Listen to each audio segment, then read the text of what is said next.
Hi, my name is Manu. Let me introduce myself more. I'm taking classes for GATE, IES and for various PSU exam for last 12 years. And up to 2013 or 14, I think so. I was taking classes for BTech students for their subjects signals, electromagnetic theory, detailed signal processing, DSP. Because students says these subjects are very tough subjects, but actually these are not if you study in right manner. അപ്പോൾ ഞാൻ 2015 വരെ class എടുത്തുകൊണ്ട് BTech സ്റ്റുഡൻസിന് class എടുത്തുകൊണ്ടിരുന്ന ഒരു Saturday Sunday ആണ്. That means 2 ദിവസം കൊണ്ട് signals and സിസ്റ്റത്തിൻ്റെ എൻ്റെ പോർഷൻസ് ഞാൻ ഫിനിഷ് ചെയ്യും. അതായത് ഓൾമോസ്റ്റ് എൻ്റെ ക്ലാസ്സിൽ പഠിച്ച എല്ലാവർക്കും വലിയ 80+, 90+ മാർക്കും ഉണ്ടായിരുന്നു. ഓക്കെ, ഇപ്പം 90+ മാർക്ക് ഇപ്പോൾ എഞ്ചിനീയറിങ്ങിനെന്ന് കേൾക്കുമ്പോൾ ഇപ്പോൾ എല്ലാവരും അത്ഭുതത്തോടു കൂടിയാണ് കേൾക്കുന്നത്. അത് 2 ദിവസം കൊണ്ട് പഠിച്ചിട്ട്, ഈവൻ അതും സിഗ്നൽസ് ആൻഡ് സിസ്റ്റത്തിന് 2 ദിവസം കൊണ്ട് പഠിച്ചിട്ട് 90+. നമുക്ക് ശരിക്കും 10ാം ക്ലാസ്സിൽ അല്ലെ 10th അല്ലെ +2 നമുക്കൊരു 90+ മാർക്ക് മേടിക്കാമെന്ന് പറഞ്ഞു കഴിഞ്ഞാൽ എല്ലാവരും ഇതിനെ വളരെ സിമ്പിളായിട്ടാണ് കാണുന്നത്. Okay, it is possible. പക്ഷേ എഞ്ചിനീയറിങ്ങിൽ ഈ സിഗ്നൽസിന് 90+ മേടിക്കാമെന്ന് പറയുമ്പോഴത്തേന് അതും 2 ദിവസം കൊണ്ട് മേടിക്കാമെന്ന് പറയുമ്പം എല്ലാവർക്കും അതൊരു നടക്കാത്ത പോലാണ് തോന്നുന്നത്. കാരണം സത്യത്തിൽ എന്താണെന്ന് ചോദിച്ചു കഴിഞ്ഞാൽ എഞ്ചിനീയറിങ് എല്ലാവർക്കും ഇത്രയും പാടായിട്ട് തോന്നാൻ കാരണം ഈ ഓരോ സബ്ജക്റ്റും പഠിക്കേണ്ട ഒരു രീതിയുണ്ട്. ഒരു സബ്ജക്റ്റ് എങ്ങനെ പഠിക്കണമെന്ന് നിങ്ങൾക്ക് മനസ്സിലായി കഴിഞ്ഞാൽ എഞ്ചിനീയറിങ് പേപ്പറുകൾ മുഴുവൻ സിമ്പിളാണ്. ഓക്കെ, അപ്പോൾ ഈ ഒരു സാഹചര്യത്തിൽ, അതായത് നമുക്കിപ്പോൾ അറിയാം S4 KTU എക്സാംസ് മുഴുവൻ ക്യാൻസൽ ചെയ്ത് ഇപ്പോൾ നമ്മളെല്ലാവരും S5 കയറുകയാണ്. S5 ഇപ്പോൾ അപ്ലൈഡ് ഇലക്ട്രോണിക്സിനും ഇലക്ട്രിക്കലിനുമാണ് സിഗ്നൽസ് ആൻഡ് സിസ്റ്റം എന്ന് പറയുന്ന പേപ്പർ ഉള്ളത്. അപ്പോൾ ഞാൻ ഈ ഒരു സെമസ്റ്ററിൽ ഈ പറയുന്ന അപ്ലൈഡ് ഇലക്ട്രോണിക്സിനും ഇലക്ട്രിക്കലിനും എൻ്റെ സിഗ്നൽസിൻ്റെ ക്ലാസ് എടുക്കാൻ തീരുമാനിച്ചു. ഓക്കെ, അപ്പോൾ ഞാൻ മെയിനായിട്ട് ഇത് ചെയ്യാനുള്ള കാരണം എന്ന് വെച്ചാൽ ഇപ്പോൾ കോളേജിൽ മുഴുവൻ ഇപ്പോൾ എന്താണ് ഓൺലൈനായിട്ടെല്ലാമാണ് ക്ലാസ് എടുക്കുന്നത്. അത് എത്രമാത്രം എഫക്റ്റീവ് എന്ന് എനിക്കറിയില്ല. മേ ബി ചിലപ്പോൾ നല്ല എഫക്റ്റീവ് ആയിരിക്കാം. പക്ഷേ ഓഫ്ലൈനിൽ എടുത്തുകൊണ്ടിരുന്നപ്പോൾ പോലും 50% ഒക്കെയാണ് ഈ സബ്ജക്റ്റിനുണ്ടായിരുന്ന പാസ് പെർസെൻറ്റേജ്. അപ്പോൾ ഓഫ്ലൈനിൽ ഇത് എത്രമാത്രം എഫക്റ്റീവ് ആവുമെന്ന് എനിക്കറിയില്ല. അപ്പോൾ ഈ ഒരു സാഹചര്യത്തിൽ എൻ്റെ ഈ ക്ലാസ്, അതായത് 2 അല്ലെങ്കിൽ 3 ദിവസം കൊണ്ട് കംപ്ലീറ്റ് പഠിച്ചു കഴിയുന്നതുകൊണ്ട് കുട്ടികൾക്ക് വളരെ ഹെൽപ്ഫുൾ ആകുമെന്ന് ഉള്ളത് കൊണ്ടാണ് ഞാനിപ്പോൾ ഇങ്ങനൊരു ക്ലാസ് ഓൺലൈനിൽ വന്നിട്ട് അല്ലെ ബിടെക്കിൻ്റെ സിഗ്നൽസ് എടുക്കാനുള്ള കാരണം. പിന്നെ ഓഫ് കോഴ്സ് ഞാൻ പറഞ്ഞല്ലോ, ഇപ്പോൾ എനിക്ക് ഗേറ്റ് ക്ലാസ്സസും എല്ലാം വളരെ കുറവാണ്. ഞാൻ ഫ്രീ കൂടിയാണ്, അത് മറ്റൊരു കാരണം കൂടിയാണ്. ഞാൻ ഈ ക്ലാസ്സസ് പ്രൊവൈഡ് ചെയ്യുന്നത് എൻ്റെ ഒരു ആപ്പിലൂടെയാണ്. M-Sigma ദ ഓൺലൈൻ അക്കാഡമി എന്ന് പറയുന്ന ആപ്പിലൂടെയാണ് നിങ്ങൾക്ക് എൻ്റെ ക്ലാസ് ഞാൻ പ്രൊവൈഡ് ചെയ്യുന്നത്. ഈ ആപ്പിൽ നിങ്ങൾക്ക് ചിലപ്പോൾ എന്താണെന്ന് ചോദിച്ചു കഴിഞ്ഞാൽ ഈ സിഗ്നൽസ് ആൻഡ് സിസ്റ്റം എന്ന് പറയുന്ന സബ്ജക്റ്റ് എൻ്റെ സെമസ്റ്ററിൽ അവൈലബിൾ ആയിരിക്കും.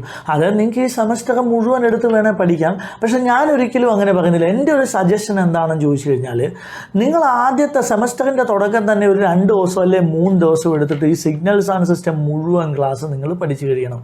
അതായത് ഒരു 3 ദിവസം പഠിക്കാനുള്ളേ ഉള്ളൂ. അത് പഠിച്ചു കഴിഞ്ഞാൽ നിങ്ങൾ ആ സബ്ജക്റ്റിൽ എക്സലൻ്റായി. അതിനുശേഷം നിങ്ങളുടെ എൻ്റെ 6 മാസം മറ്റ് സബ്ജക്റ്റുകൾക്ക് വേണ്ടി വിട്ടേക്ക്. എന്നിട്ട് എക്സാമിൻ്റെ അടുത്ത് ഒന്നുകൂടി ജസ്റ്റ് ഒന്ന് റിവൈസ് ചെയ്ത് നോക്കിയാൽ മതിയായിരിക്കും. അതിനപ്പുറത്തോട്ട് ഈ പേപ്പർ ഒന്നും പഠിക്കാനില്ല. നിങ്ങൾക്ക് ഉറപ്പായിട്ട് 80 മാർക്കിന് മേളിൽ കിട്ടുകയും ചെയ്തിരിക്കും. ഓക്കെ, എൻ്റെ ഈ ക്ലാസ്സിന് ഞാൻ മേടിക്കുന്ന ഫീസ് എത്രയാണെന്ന് ചോദിച്ചാൽ 799 ആണ്. അതായത് എൻ്റെ സിഗ്നൽസ് ആൻഡ് സിസ്റ്റം മുഴുവൻ നിങ്ങൾക്ക് പഠിക്കാനായിട്ട് ഇത്രയും ഫീസേ ഞാൻ വെച്ചിട്ടുള്ളൂ. ആക്ച്വലി ഈ ഫീസ് ഞാൻ കുറവ് വെക്കാൻ കാരണം എല്ലാ കുട്ടികൾക്കും ഈ ക്ലാസ് കിട്ടണമെന്നുള്ള കൺസെപ്റ്റിലാണ് ഞാൻ ഇത്രയും ഫീസ് കുറച്ചേക്കുന്നത്. ആക്ച്വലി ഇപ്പോൾ എന്താണെന്ന് ചോദിച്ചാൽ ചില കുട്ടികൾക്കൊരു കൺസെപ്റ്റ് ഉണ്ട്. എന്താണെന്ന് ചോദിച്ചു കഴിഞ്ഞാൽ ഇപ്പോൾ ഫീസ് കുറവാണെങ്കിൽ ക്വാളിറ്റി കുറവായിരിക്കുമെന്ന്. ആക്ച്വലി നിങ്ങൾ അങ്ങനെ ഒരിക്കലും കരുതരുത്. കാരണം എന്താണെന്ന് ചോദിച്ചു കഴിഞ്ഞാൽ നിങ്ങളിപ്പം IAS പഠിക്കാൻ പോയാലും ഞാൻ ഈ പഠിപ്പിക്കുന്ന ബേസിക്സ് മതിയായിരിക്കും നിങ്ങൾക്ക്. ക്ലിയർ അല്ലേ? ഈ IASഉം ISRഉം ഒന്നും കേട്ടിട്ട് നിങ്ങൾ പേടിക്കേണ്ട. കാരണം ഒരു 6ാം ക്ലാസ്സിലെ കുട്ടിക്കും മനസ്സിലാകത്തക്ക രീതിയിൽ ഞാൻ എൻ്റെ സിഗ്നൽസ് ആൻഡ് സിസ്റ്റം ക്ലാസ് എടുക്കത്തുള്ളൂ. ഓക്കെ, ഈ വർഷം ശരിക്ക് ഇലക്ട്രിക്കലിൽ ഏകദേശം 2800 അപ്ലൈഡിൽ ഏകദേശം 300 എബോവ് സ്റ്റുഡൻസുമാണ് ഈ എക്സാമിനേഷൻ എഴുതുന്നത്. ആക്ച്വലി ഓൾമോസ്റ്റ് ഈ S5 ഇപ്പോൾ KTUവിൽ സിഗ്നൽസ് ആൻഡ് സിസ്റ്റം എഴുതാൻ പോകുന്നത് 3000 സംതിങ് ആൾക്കാരാണ്. എനിക്ക് വലിയൊരു ആഗ്രഹമുണ്ട്, ഈ വർഷത്തെ S5ൻ്റെ റിസൾട്ട് എത്തിക്കഴിയുമ്പം സിഗ്നൽസ് ആൻഡ് സിസ്റ്റത്തിന് ഒരു കുട്ടി പോലും ഫെയിലാകത്തില്ല. അതായത് ഇത് ഞാൻ തരുന്ന ഉറപ്പാണ്. ഈ 3000 ആൾക്കാരും സിഗ്നൽസ് ആൻഡ് സിസ്റ്റത്തിന് S5ൻ്റെ KTU റിസൾട്ട് വരുമ്പോഴത്തേന് പാസ്സായിരിക്കും. സത്യത്തിൽ ഈ S5 ഇലക്ട്രിക്കൽ ഇപ്പോൾ ഇലക്ട്രോണിക്സിനെ താരതമ്യം ചെയ്ത് നോക്കുവാണെങ്കിൽ ഇലക്ട്രോണിക്സുകാർക്ക് കുറച്ച് ടഫാണ്. പക്ഷേ S5 ഇലക്ട്രിക് അപ്ലൈഡിൻ്റെ എന്ന് വെച്ച് കഴിഞ്ഞാൽ വളരെ സിമ്പിളാണ് സിഗ്നൽസ് ആൻഡ് സിസ്റ്റം എന്ന് പറയുന്നത്. കാരണം നിങ്ങളോട് അങ്ങനെ ഡീപ്പ് ക്വസ്റ്റ്യൻ ഒന്നും ചോദിക്കുകയില്ല. ആത്മാർത്ഥമായിട്ട് പഠിച്ചാൽ വളരെ ഈസി ആയിട്ട് നമുക്ക് 90 മാർക്ക് മേടിക്കാൻ സിഗ്നൽസ് ആൻഡ് സിസ്റ്റം, പ്രത്യേകിച്ച് ഇലക്ട്രിക്കലിനും ഇൻസ്ട്രുമെൻറ്റേഷനും നമുക്ക് 90 മാർക്ക് മേടിക്കാൻ പറ്റും. ശരിക്കും എൻ്റെ ക്ലാസ് നിങ്ങൾ കേട്ടിരുന്നാൽ മതിയായിരിക്കും നിങ്ങൾക്ക് 80+ മാർക്ക് കിട്ടാനായിട്ട്. ഓക്കെ, ആക്ച്വലി ഇതൊന്ന് പ്രൂവ് ചെയ്യാനായിട്ട് എന്താണെന്ന് ചോദിച്ചു കഴിഞ്ഞാൽ, ഞാനിപ്പോൾ എൻ്റെ ഇൻട്രൊഡക്ഷൻ വീഡിയോയ്ക്ക് ശേഷം എൻ്റെ ഒരു ജനറൽ ക്ലാസ്, ഈ വീഡിയോയോട് കൂടി തന്നെ എൻ്റെ ഒരു ജനറൽ ക്ലാസ് 1 hour ക്ലാസ് ഇടുന്നുണ്ട്. ഈ 1 hour ക്ലാസ്സിൽ ആദ്യത്തെ ഒരു 20 minutes അല്ലെ ഹാഫ് ആൻ അവർ സിഗ്നൽസിൻ്റെ ബേസിക്സും ലാസ്റ്റ് 20 minutes ആണ് എൻ്റെ ജനറൽ ക്ലാസ് ഞാൻ ഇടുന്നത്. ആക്ച്വലി നിങ്ങളെ ആ ലാസ്റ്റ് 20 minutes കൊണ്ട് സിഗ്നൽസ് ആൻഡ് സിസ്റ്റത്തിലെ ഏതൊക്കെ ട്രാൻസ്ഫോം ഉണ്ടോ ആ ട്രാൻസ്ഫോം മുഴുവൻ നിങ്ങളെ കൊണ്ട് ഞാൻ ചെയ്യിപ്പിച്ചിരിക്കും. ഓക്കെ, ആക്ച്വലി ഞാൻ പറഞ്ഞില്ല, ഇതെൻ്റെ ഒരു ചലഞ്ചായിട്ട് തന്നെ എടുക്കുവാണ്. ഞാനിപ്പോൾ പറഞ്ഞല്ലോ വളരെ സിമ്പിളാണ്. ഈ പറയുന്ന ഒരു 6ാം ക്ലാസ്സിലെ കുട്ടിയെയും ഞാൻ എന്താണ് പറയുന്നത്, സിഗ്നൽസ് ആൻഡ് സിസ്റ്റം പഠിപ്പിച്ച് പാസ്സാക്കുമെന്ന്. ഇതൊരു ചലഞ്ചായിട്ട് തന്നെ ഞാൻ ഏറ്റെടുക്കുവാണ്. നിങ്ങൾ ഈ ജനറൽ ക്ലാസ് കാണുമ്പം ഞാൻ നിങ്ങളോടൊരു കാര്യം പറയണം, നിങ്ങൾക്ക് അനിയന്മാരോ അനിയത്തിമാരോ ഒക്കെ 6ലോ 7ലോ ഒക്കെ പഠിക്കുന്നുണ്ട്, അവരെയും കൂടെ നിങ്ങൾ എൻ്റെ ഈ ജനറൽ ക്ലാസ് കാണാൻ വേണ്ടി ഇരുത്തുക. ഓക്കെ, ഈ ജനറൽ ക്ലാസ് കഴിയുമ്പോഴത്തേന് ഞാൻ ഉറപ്പ് തരുന്നു, നിങ്ങളെക്കാളും മുമ്പ് ട്രാൻസ്ഫോം ചെയ്ത് കഴിയുന്നത് ആ 7ാം ക്ലാസ്സിലെ കുട്ടിയായിരിക്കും. ഓക്കെ, ആക്ച്വലി 2 ദിവസം കൊണ്ട് ഈ 90 മാർക്ക് മേടിക്കുക എന്നൊക്കെ വെച്ച് കഴിഞ്ഞാൽ പലർക്കും എന്താണ് പറയുന്നത്, വിശ്വസിക്കാൻ ഒരു പാടാണ്. ഇപ്പോൾ തന്നെ എന്താണെന്ന് ചോദിച്ചു കഴിഞ്ഞാൽ, ഇപ്പോൾ ഈവൻ സപ്ലിമെൻ്ററി ആയിട്ടുള്ള ആരെങ്കിലും കേൾക്കുന്നുണ്ടെങ്കിൽ പിന്നെ 1 വർഷം പഠിച്ചിട്ട് എനിക്കിവിടെ പാസ്സാകാൻ പറ്റിയില്ല, അപ്പോഴല്ലേ പിന്നെ 2 ദിവസം കൊണ്ട് 90 മാർക്കെന്ന്. ആക്ച്വലി ഇതെങ്ങനെ പ്രൂവ് ചെയ്യണം, ആ പ്രൂവ് ചെയ്യാനുള്ളൊരു മാർഗ്ഗമാണ് ശരിക്കും ഞാനിപ്പോൾ ജനറൽ ക്ലാസ് എന്ന് പറഞ്ഞത്. അല്ലാതെ തന്നെ ഞാൻ പണ്ട് പഠിപ്പിച്ചിട്ടുള്ള കുറേ കുട്ടികളെ വിളിച്ചിട്ട് നിങ്ങൾ എന്തെങ്കിലും ടെസ്റ്റിമോണിയൽ അയക്കാൻ പറഞ്ഞപ്പോൾ അവർ ഇഷ്ടംപോലെ എനിക്ക് വീഡിയോസ് ഓഡിയോസ് അയച്ചു തന്നിട്ടുണ്ട്. ഇതിൻ്റെ ഡിസ്ക്രിപ്ഷനിൽ ഞാൻ ലിങ്ക് കൊടുക്കുന്നുണ്ട്, അല്ലെ ഈ വീഡിയോയോട് കൂടി തന്നെ ഞാൻ അവരുടെ ടെസ്റ്റിമോണിയൽ ഇടാം. പിന്നെ ഇനി അവർ ഇതൊന്നും നിങ്ങൾ വിശ്വസിക്കേണ്ട, വേറൊരു കാര്യം പറയാം. ഞാൻ പറയുന്ന ഒറ്റ കാര്യമുള്ളൂ, ആത്മാർത്ഥമായിട്ട് നിങ്ങൾ എൻ്റെ ഈ 1 hour വീഡിയോ ഇതിന് ശേഷമുള്ള കാണുക. എൻ്റെ ഒരു ജനറൽ ക്ലാസ് ആണ്. അതിൽ ആദ്യത്തെ അരമണിക്കൂർ ഞാൻ പറഞ്ഞല്ലോ ബേസിക്സ് ആണെന്ന്, അതറിയാമെങ്കിൽ സ്കിപ്പ് ചെയ്തിട്ട് ലാസ്റ്റ് 20 minutes കാണുക. ഈ 20 minutes കഴിയുമ്പോഴത്തേന് നിങ്ങൾക്ക് തന്നെ തോന്നുവാണ് എന്താണെന്ന് പറഞ്ഞാൽ, ഒരു 6ാം ക്ലാസ്സിലെ കുട്ടിയെയും ഇയാൾ പഠിപ്പിച്ചിട്ട് 90 മാർക്ക് മേടിച്ചു കൊടുക്കുമെന്ന് നിങ്ങൾക്ക് പൂർണ്ണ ബോധ്യമാവുകയാണെങ്കിൽ മാത്രം നിങ്ങൾ ജോയിൻ ചെയ്യുക. ഓക്കെ, പിന്നെ വേറൊരു കാര്യം എന്താണെന്ന് ചോദിച്ചു കഴിഞ്ഞാൽ, അഥവാ നിങ്ങൾ ജോയിൻ ചെയ്ത് കഴിഞ്ഞിട്ട് നിങ്ങൾക്ക് ഇതിലും ബെറ്ററായിട്ട് ഒരു സിഗ്നൽസ് ആൻഡ് സിസ്റ്റം ക്ലാസ് കിട്ടുവാണെങ്കിൽ ഡെഫിനറ്റ്ലി നിങ്ങൾക്ക് അവിടെ ജോയിൻ ചെയ്യാം. ഓക്കെ, ഇത് ഞാൻ പറയുന്ന വാക്കാണ്. നിങ്ങൾക്ക് ഈ സിഗ്നൽസ് ആൻഡ് സിസ്റ്റം ഇതിലും സിമ്പിളായിട്ട് വേറെ എവിടെ നിന്നെങ്കിലും കിട്ടുവാണെങ്കിൽ നിങ്ങൾക്ക് ഡെഫിനറ്റ്ലി എന്നോട് പറഞ്ഞിട്ട് എന്താണെന്ന് ചോദിച്ചു കഴിഞ്ഞാൽ നിങ്ങൾക്ക് അവിടെ ജോയിൻ ചെയ്യാം. ഓക്കെ, പിന്നെ ഞാൻ ഈ സബ്ജക്റ്റ് പഠിപ്പിക്കുന്നത് ഒരുപാട് ട്രിക്സും ടിപ്സും ഒക്കെ ഉപയോഗിച്ചിട്ടാണ്. ആക്ച്വലി ട്രിക്സ് എന്ന് പറയാൻ പറ്റില്ല, എൻജിനീയറിങ്ങിൻ്റെ കൺസെപ്റ്റ് നേരെ എടുത്ത് ഞാൻ അപ്ലൈ ചെയ്യുന്നതേ ഉള്ളൂ. അപ്പോൾ അത് അപ്ലൈ ചെയ്യാനായിട്ട് ഞാൻ എൻ്റേതായിട്ടൊരു മാർഗ്ഗം ഉപയോഗിക്കുന്നു. ഓക്കെ, അപ്പം വളരെ സിമ്പിളായിട്ട് ആ ട്രിക്സ് ഉപയോഗിച്ച് നിങ്ങൾക്ക് ആൻസർ കിട്ടും. നിങ്ങൾ ഈ എൻ്റെ ക്ലാസ് കഴിഞ്ഞതിന് ശേഷം നിങ്ങൾ പോയിട്ട് 2 ഗേറ്റ് ക്വസ്റ്റ്യൻ എടുത്ത് ചെയ്യുക. ഈവൻ ഞാൻ പറഞ്ഞല്ലോ നിങ്ങൾക്ക് ആ ക്വസ്റ്റ്യനും ചെയ്യാൻ പറ്റും. ഓക്കെ, പിന്നെ ഞാൻ ഓരോ സെക്ഷനും കഴിഞ്ഞിട്ടും നിങ്ങളുടെ മുമ്പിൽ ലൈവായിട്ട് വരും. ഇപ്പോൾ എന്താണെന്ന് വെച്ചാൽ ഒരു 50 പേര് ഇസഡ് ട്രാൻസ്ഫോം പഠിച്ചു കഴിഞ്ഞാൽ ലൈവായിട്ട് വേണ്ട ആ ഡൗട്ടുകളെല്ലാവരെയും ഞാൻ ക്ലിയർ ചെയ്യുന്നതായിരിക്കും. പിന്നെ വേറൊരു കാര്യം, നിങ്ങൾ ഈ പഠിച്ചുകൊണ്ടിരിക്കുമ്പോൾ നിങ്ങൾക്ക് എന്ത് ഡൗട്ട് ഉണ്ടെങ്കിലും ആത്മാർത്ഥമായിട്ട് എന്നെ കോൾ ചെയ്തിട്ട് ആ ഡൗട്ട് ക്ലിയർ ചെയ്തിട്ടേ മുന്നോട്ട് പോവുള്ളൂ. ക്ലിയർ അല്ലേ? ഏത് സമയം നിങ്ങൾ എന്നെ വിളിച്ചാലും ഞാൻ അവൈലബിൾ ആയിരിക്കും. ഞാൻ നോർമലി ഉറങ്ങുന്നത് ഏകദേശം 1 മണിക്കാണ്. ഈ 1 മണിക്ക് ശേഷം നിങ്ങളുടെ റിംഗ് ടോൺ കേട്ടിട്ടുണ്ടെങ്കിൽ ഞാൻ ഉറപ്പായിട്ട് എഴുന്നേറ്റിട്ട് നിങ്ങളുടെ ഡൗട്ട് ക്ലിയർ ചെയ്യുന്നിരിക്കും. കാരണം എനിക്ക് പഠിപ്പിക്കൽ അത്ര ഇഷ്ടമാണ്. ഓക്കെ, സോ ഒരു കാര്യം ഞാൻ ഫൈനലായിട്ട് പറയുന്നു, ഇപ്പോൾ ഇലക്ട്രിക്കലിലെ ഇൻസ്ട്രുമെൻറ്റേഷനിലെ എല്ലാ കുട്ടികളോടും എൻ്റെ ഒരു റിക്വസ്റ്റാണ്. ഞാൻ ഇത്രയും നേരം പറഞ്ഞ ഞാൻ ISRO പഠിപ്പിക്കുന്നു, IES പഠിപ്പിക്കുന്നു, ഗേറ്റ് പഠിപ്പിക്കുന്നു, എല്ലാം നിങ്ങൾ വിട്ടുകളാണ്. നിങ്ങൾ ചെയ്യേണ്ട ഒരു കാര്യമുണ്ട്, ഇതിന് ശേഷം വരാൻ പോകുന്ന ഈ 1 hour എൻ്റെ ക്ലാസ് ഒന്ന് ആത്മാർത്ഥമായിട്ട് കേൾക്കുക. നിങ്ങൾ ജോയിൻ ചെയ്യുന്നോ ഇല്ലയോ രണ്ടാമത്തെ കാര്യം. ഈവൻ ജോയിൻ ചെയ്തില്ലെങ്കിലും ഈ 1 hour നിങ്ങൾ ക്ലാസ്സിലിരുന്നാൽ നിങ്ങൾക്ക് ഒരു കാര്യം മനസ്സിലാവും, എൻജിനീയറിങ് എങ്ങനെ പഠിക്കണമെന്ന് മനസ്സിലാവും. ഓക്കെ, ഇനി നിങ്ങൾ ആ 1 hour ക്ലാസ് കേട്ടിരുന്നിട്ട് ഒരു 6ാം ക്ലാസ്സിലെ കുട്ടിയെയും ഇയാൾ 90 മാർക്ക് പഠിപ്പിച്ച് മേടിപ്പിക്കും എന്ന് നിങ്ങൾക്ക് പൂർണ്ണ ബോധ്യമാണെങ്കിൽ നിങ്ങൾ ജോയിൻ ചെയ്യുക. ഈ കാണുന്ന വീഡിയോയിൽ കാണുന്ന നമ്പറിൽ വിളിക്കുക, എൻ്റെ ആപ്പിലല്ലേ രജിസ്റ്റർ ചെയ്യുക. ഓക്കെ, അപ്പോൾ ഏതായാലും നമുക്ക് ആ 1 hour ക്ലാസ്സിലേക്ക് പോകാം. Thank you. So we can start the class. Okay. എൻ്റെ ഈ ഒരു സെക്ഷനിൽ ഞാൻ നിങ്ങളെ പഠിപ്പിക്കാൻ പോകുന്ന സിഗ്നൽസിൻ്റെ സിഗ്നൽ ആൻഡ് സിസ്റ്റത്തിൻ്റെ ഒരു ബേസിക് കൺസെപ്റ്റും പിന്നെ എങ്ങനെയാണ് ഈ സബ്ജക്റ്റ് പഠിക്കേണ്ടതെന്നുള്ള രീതിയാണ്. ആൻഡ് മോർ ഓവർ ഞാൻ എൻ്റേതായിട്ടുള്ള ഒരു ജനറൽ ക്ലാസ് കൂടി അവസാനത്തെ ഒരു 20 minutes ഇൻക്ലൂഡ് ചെയ്യും. ഓക്കെ, ഈ ജനറൽ ക്ലാസ്സിൽ എന്താണെന്ന് ചോദിച്ചു കഴിഞ്ഞാൽ ആ ജനറൽ ക്ലാസ് കഴിയുമ്പോഴത്തേന് സിഗ്നൽസ് ആൻഡ് സിസ്റ്റത്തിലെ എല്ലാ ട്രാൻസ്ഫോമും ഞാൻ നിങ്ങളെ കൊണ്ട് ചെയ്യിപ്പിച്ചിരിക്കും. ഓക്കെ, ഇപ്പോൾ തന്നെ ക്ലാസ് കേൾക്കുന്ന പലർക്കും ഉണ്ടാവും പിന്നെ 20 minute കൊണ്ട് ജനറൽ ട്രാൻസ്ഫോം മുഴുവൻ ചെയ്യാൻ പോകില്ലെന്ന്. Okay, let us see. അപ്പോൾ നമുക്ക് ക്ലാസ് നേരെ സ്റ്റാർട്ട് ചെയ്യാം. So signals and system first നമ്മൾ പഠിക്കാൻ പോകുന്നത് എന്താണ് ഒരു സിഗ്നൽസ് ആണ്. So what is a signal? എന്താണ് ഒരു സിഗ്നൽ? നിങ്ങളിൽ നിന്ന് തന്നെ ഞാൻ എൻ്റെ ക്ലാസ് സ്റ്റാർട്ട് ചെയ്യാം. പറയൂ, എന്താണ് ഒരു സിഗ്നൽ? അല്ലെ, സിഗ്നൽ എന്ന് കേൾക്കുന്ന പാടെ ഫസ്റ്റ് നിങ്ങളുടെ മനസ്സിൽ വരുന്ന എന്താണ്? യെസ്, കുറച്ച് ഇങ്ങനെ വേവ്സ്. എന്താണ്? ഇങ്ങനെ സൈൻ വേവ്സ് കുറച്ച്. അതായത് സിഗ്നൽ എന്ന് കേൾക്കുന്ന പാടെ എല്ലാവരുടെയും മനസ്സിലൊരു കൺസെപ്റ്റ് ഉണ്ട്, ഇങ്ങനെ വളഞ്ഞു പുളഞ്ഞു പോകുന്നൊരു സാധനം. അല്ലെങ്കിൽ സാറ്റലൈറ്റിൽ നിന്ന് മൊബൈലിലേക്ക് ഒരു സിഗ്നൽ വരിക എന്ന് പറയുകയാണ്. അപ്പോൾ നമ്മുടെ കൺസെപ്റ്റിൽ എന്താ ഇങ്ങനെ വളഞ്ഞു വരുന്നുണ്ടെന്ന്. ആക്ച്വലി അതൊരു തെറ്റായ കൺസെപ്റ്റ്. അത് നമ്മൾ ഫസ്റ്റിലേ മാറ്റണം. അത് നമുക്ക് വഴിയെ മാറ്റാം. ആക്ച്വലി നിങ്ങൾ പറഞ്ഞു സിഗ്നൽ എന്ന് കേൾക്കുന്ന പാടെ എന്താണ് മനസ്സിൽ വരുന്നത്? വേവ്സ് ആണെന്ന് പറഞ്ഞു. അങ്ങനെയാണ് നമ്മൾ വണ്ടി ഓടിച്ചു പോകുമ്പോൾ ട്രാഫിക് സിഗ്നലില്ലേ, ഗ്രീൻ, യെല്ലോ, റെഡ് എല്ലാം, അവിടെ ശരിക്ക് എന്താണ് നമ്മൾ സിഗ്നൽ എന്നല്ലേ പറയുന്നത്? അവിടെ വേവ്സ് വല്ലതും കാണാനുണ്ടോ?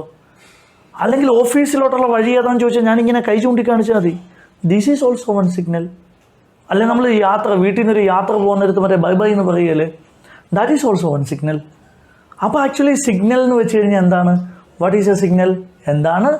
യെസ്, ഇൻഫോർമേഷൻ അടങ്ങിയിട്ടുള്ള എന്തിനേയും എനിക്ക് എന്ത് വിളിക്കാം? സിഗ്നൽ എന്ന് വിളിക്കാം. ക്ലിയർ അല്ലേ? അതായത് ആക്ച്വലി സിഗ്നലിൻ്റെ ഡെഫിനിഷൻ നിങ്ങളോട് K2 എന്താ വാട്ട് ഈസ് എ സിഗ്നൽ എന്നൊന്നും ക്വസ്റ്റ്യൻ ചോദിക്കത്തൊന്നുമില്ല. പക്ഷേ ഇതിൻ്റെ കൺസെപ്റ്റ് നിങ്ങൾ മനസ്സിലാക്കിയിരിക്കണം. സിഗ്നലിനെ നമ്മൾ 2 രീതിയിലാണ് ഡിഫൈൻ ചെയ്യുന്നത്. ദാറ്റ് ഈസ്, ഫസ്റ്റ് നമ്മൾ സിഗ്നലിനെ ജനറലായിട്ടും ഡിഫൈൻ ചെയ്യും, പിന്നെന്താണ്, മാത്തമെറ്റിക്കലായിട്ടും ഡിഫൈൻ ചെയ്യും. So general definition is nothing but, നമ്മൾ ഓൾറെഡി പറഞ്ഞു കഴിഞ്ഞ എന്താണ്, anything which carry information is known as a signal. ഇൻഫോർമേഷനുള്ള എന്തിനും എനിക്ക് എന്ത് വിളിക്കാം? സിഗ്നൽ എന്ന് വിളിക്കാം. അപ്പോൾ ഫസ്റ്റ് നമ്മൾ ആദ്യമേ പറയാൻ പോകുന്നത് സിഗ്നലിൻ്റെ എന്താണ്? ജനറൽ ഡെഫിനിഷനാണ്. ഫസ്റ്റ് പോയിന്റ് എല്ലാവരും എഴുതിയെടുത്തോ. എന്താണ്? Anything which carry information is known as a signal. Okay, information അടങ്ങിയിട്ടുള്ള എന്തിനേയും എനിക്ക് എന്ത് വിളിക്കാം? സിഗ്നൽ എന്ന് വിളിക്കാം. For example, voice, light. Voice ഒരു സിഗ്നൽ. My voice is an example for signal. ഇപ്പോൾ എൻ്റെ വോയിസിനകത്ത് എന്തുണ്ട്? ഇപ്പോൾ ഞാൻ നിങ്ങളെ സിഗ്നൽസ് ആൻഡ് സിസ്റ്റം എന്ന് പറയുന്ന സബ്ജക്റ്റ് പഠിപ്പിക്കുകയാണ്. അതായത് ആ സബ്ജക്റ്റാണ് എൻ്റെ വോയിസിൽ information. So we can say voice is an example for signal. അല്ലെങ്കിൽ എന്താണ്? Light, voice, light, these are natural examples for signal. ഇനി ശരിക്കും ഒരു മോഡേൺ സിഗ്നൽ കൺസിഡർ ചെയ്യുകയാണ് electromagnetic waves. EM waves എന്താണ്? സിഗ്നലിൻ്റെ ഒരു മോഡേൺ എക്സാമ്പിളാണ്. Okay, so this is all about general definition of signal.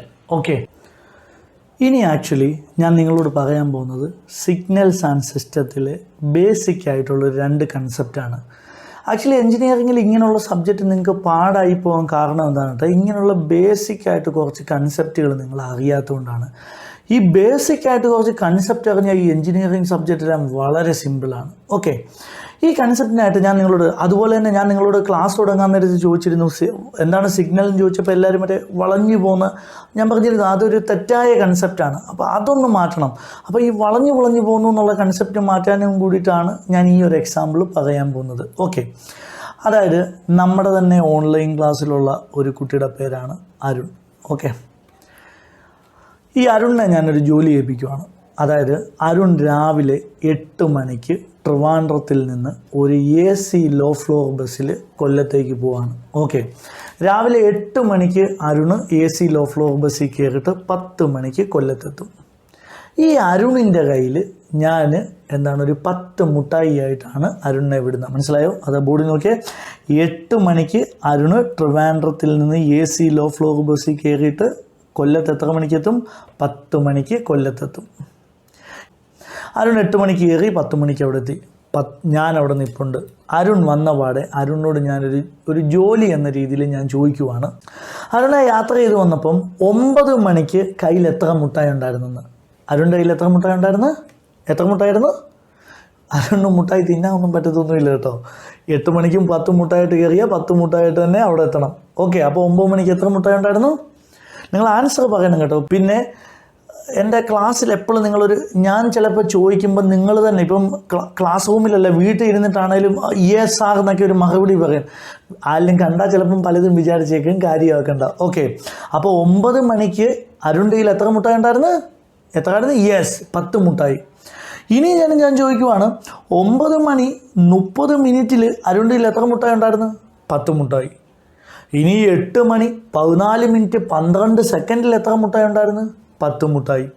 ഇനി 8 മണി മുതൽ 10 മണി വരെയുള്ള ഈ ടൈമിനെ മുഴുവൻ ഞാൻ മൈക്രോ സെക്കൻഡായിട്ട് ഡിവൈഡ് ചെയ്തിട്ട് ആ ടൈമിൽ എത്ര മുട്ടായി ഉണ്ടായിരുന്നു ചോദിച്ചാൽ എത്ര മുട്ടായാണ്? 10 മുട്ടായി. വളരെ സിമ്പിളാണ്. എന്നാൽ ഇതേ അരുണിനെ ഞാൻ വേറൊരു ജോലിയും കൂടെ ഏൽപ്പിക്കുവാണ്. അതായത് അരുൺ പോകുന്നത് AC ലോ ഫ്ലോർ ബസ്സിലാണെന്ന് ഞാൻ പറഞ്ഞിരുന്നു. ഈ AC ലോ ഫ്ലോർ ബസ്സിലെ temperature each and every instant of സെക്കൻഡിൽ മാറിക്കൊണ്ടിരിക്കുകയാണ്. ഓക്കെ, അപ്പം അരുണിനോട് പറയാണ്, ഞാൻ ആ 8 മണി മുതൽ 10 മണി വരെയുള്ള ടൈമിൽ ഏത് ടൈം ചോദിച്ചാലും മുട്ടായി എണ്ണം മാത്രം പറഞ്ഞാൽ പോരാ, ആ ടൈമിലെ ടെമ്പറേച്ചറും പറയണമെന്ന് പറയുവാണ്. ഓക്കെ, അപ്പോൾ അരുൺ ശരിക്കും ടെമ്പറേച്ചർ നോക്കാനായിട്ട് ഒരു തെർമോമീറ്ററൊക്കെ ആയിട്ടാണ് കയറുന്നത്. 8 മണിക്ക് AC ലോ ഫ്ലോർ ബസ്സിൽ കയറിയിരുന്ന് ടെമ്പറേച്ചർ നോക്കി. എത്രയാണ്? 26 ഡിഗ്രി. ഒരു സെക്കൻഡ് അങ്ങോട്ട് കഴിഞ്ഞപ്പോൾ 26.1. അടുത്ത സെക്കൻഡിൽ എത്രയാണ്?